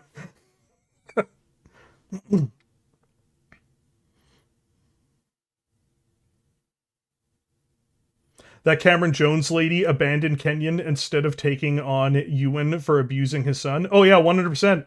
She did it with the words, I do this for the good of the league. It would be gangster if Kenyon repeated it back to her. Oh, that's the type of story beats you live for, Niall. Oh yeah. You know, where he's just like, do you remember what you said to me 20 years ago when I was attempting to escape my father? You see the blood begin pouring out of her face. It's just like, you said to me that you did so for the good of the league.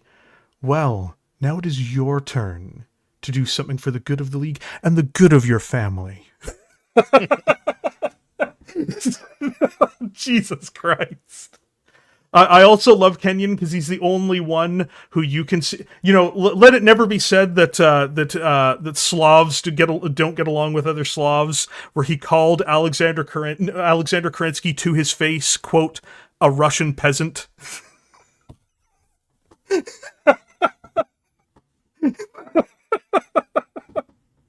It's like, why can't we all get along? Yes, why can't we all get along, you peasant? Like, Jesus Christ. Hey, I did love seeing Janelle and Mason get kind of a happy ending. You feel like they're going to be able to ride off into the sunset soon. It was something I really wanted to do to kind of wrap things up. Now, I think we'll see them a little bit more. But at that same point, that's one of the things I do enjoy. There are occasionally characters in the Battletech universe who just deserve to die in their bed. Yeah, like Joan 11 doesn't, like, you know, he doesn't need to die some horrible death on a battlefield or, you know, he's done his bit. He served. He served. He did his part. He's going to go back to his wife and his kids, who we haven't seen in far too long due to duty. And we probably won't see him again, but I'm happy with how that ended. Janella and Mason having a little bit of happiness there. Another author picks up Joan 11. He's like, yeah, and he was brutally murdered by Clan Wolf. You're like, why? But why? Well, if that would have usually been me right there. That'll be the shrapnel story where, everybody's watching Joan 11's drop ship going up, and then it explodes in midair. And you just see Alaric sitting in his office smiling. It's like, okay. Yeah, accidents happen every day. Yeah, it happens. Yeah, that wasn't even an onboard explosive. You fired an anti-drop ship weapon into him. It's like, but it was an accident. What, do you mean shooting them by accident? Like, what are we talking about here?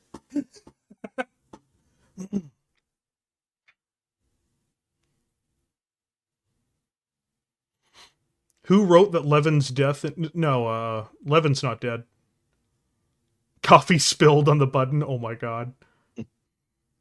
Tara Jade Falcon. Oh yeah, most of my audience agrees with me and wants to see Tara, meet her biggest fan. I understand where your fans are coming from. Oh yeah, Tara, like that moment in Hour of the Wolf, that was that was just pure character assassination. She like, how do you come back from that? Your own troops are like, don't surrender. She's like, I surrender and become a bondsman. It's like, wow, Tara. Why?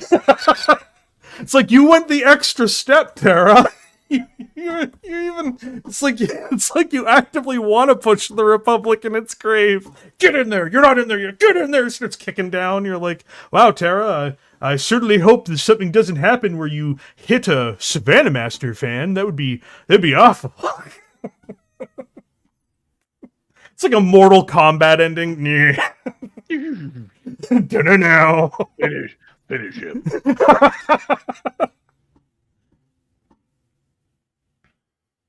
No one's going to read my book equals no review bombing equals winning.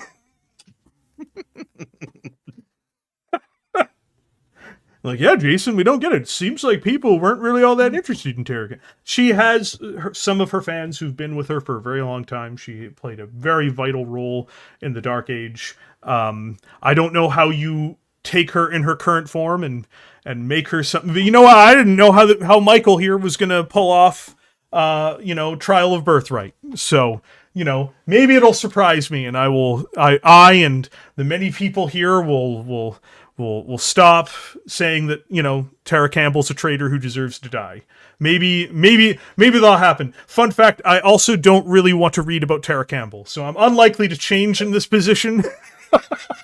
Well, maybe in the alternate ending of Trial of Birthright, Tara Campbell rushes out from behind a curtain and stabs Alaric, pushing him over the... Now, then people might be feeling a little bit better about her. That's not how that works, but... And then she declares praise Blake. Everyone's like, she's a Blakeist? Like, what the absolute shit is this? No, if it's going to be her, then I expect her to turn around, kind of put the arms out right there in front of Anastasia and just fall backwards off the balcony. So, I like that ending. I may play around with that. You almost had Alaric assassinated. I felt no tension, not because I, didn't think it was well written. I felt no tension. I'm like, there's no way they're killing Alaric. That's all. Yeah, that would have been so terrible in the final 2 minutes of the book right there. You're at 99% in your Amazon Kindle right there. And then he fell out the window. No, but in the book, you do have somebody try to do him in without giving away too many details. But yeah, that's the one part where I'm like, yeah, I felt no angst or anticipation. It's like, why? There's not a chance in the world Alaric is gonna get killed in this book. And Alaric is still alive at the end of the book, Michael. Yeah, no, that's very true right there. I thought it was well done overall. I think that you did a service to the character who was involved there, and it seems like something they would have done. But well, that was a particular that goes back to a bet with art director Brent Evans, right there over a BattleTech game, and the individuals involved right there, and they came up with this thought process, going, "Hey, I didn't like how this ended. We kind of left on a question mark. What can we do about that?" And we actually had a lot of fun with that. That was a fun. Well, we can murder him. Well, we can give him a shot. We can murder him. So, I am going to ask one final question to you, because I asked a question before about what your favorite accomplishment was, and what are you most proud of, and you said Damocles Sanction. I always ask people the inversion of that question as well. What do you think was the thing that you didn't get right in either one book or as a book as a whole? What do you even if you didn't get it right, what do you think that should have, what do you think didn't live up to your own expectations for it in some way, or that you wish had been better? Just a self-critical moment of, because I like to see people at their heights, and this isn't necessarily a low, but it just at a point where it's like, but what else, is there too that is more of a learning experience? Well, that's going to be Trial of Birthright, and really the thought process right there is. Pardon me. What I did with Grey Watch Protocol and Paid in Blood, those were slightly lower stakes novels. While very important to the story as a whole, they weren't galaxy shaking. Yeah. We've got everything that we're looking at in Damocles Sanction, which was very important for one large swath of things. I think that's a pretty consequential novel for the whole of Battletech, even if it doesn't involve everybody. I mean, those events reverberate.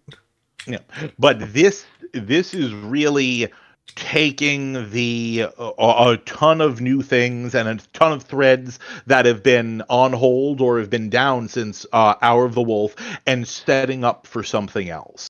Like I said, this is going to be something that in a couple of years I'm probably going to have to revisit and kind of look at what I was thinking right there. But the question that any author will ever have is, could I have done more? Could I have fought for those 30,000 words that are on the editing room floor? Many of whom deserve to be on there right there. But I think at least the scenes involving, what's his name? The leader of the Stonehearts. Yep. I think that's I can feel that those were missing, in the book. I didn't really feel the way with anything else, but... Oh, yeah. But no, and once again, it's, should I have fought for more? Should I have done things differently? Because also there's also the reality aspects of, eventually it comes down to time. We had a deadline, and if I had plenty of time to write this novel, but if I had another 3 weeks, 4 weeks, could I have written those scenes a little better to the point where we could have kept them in?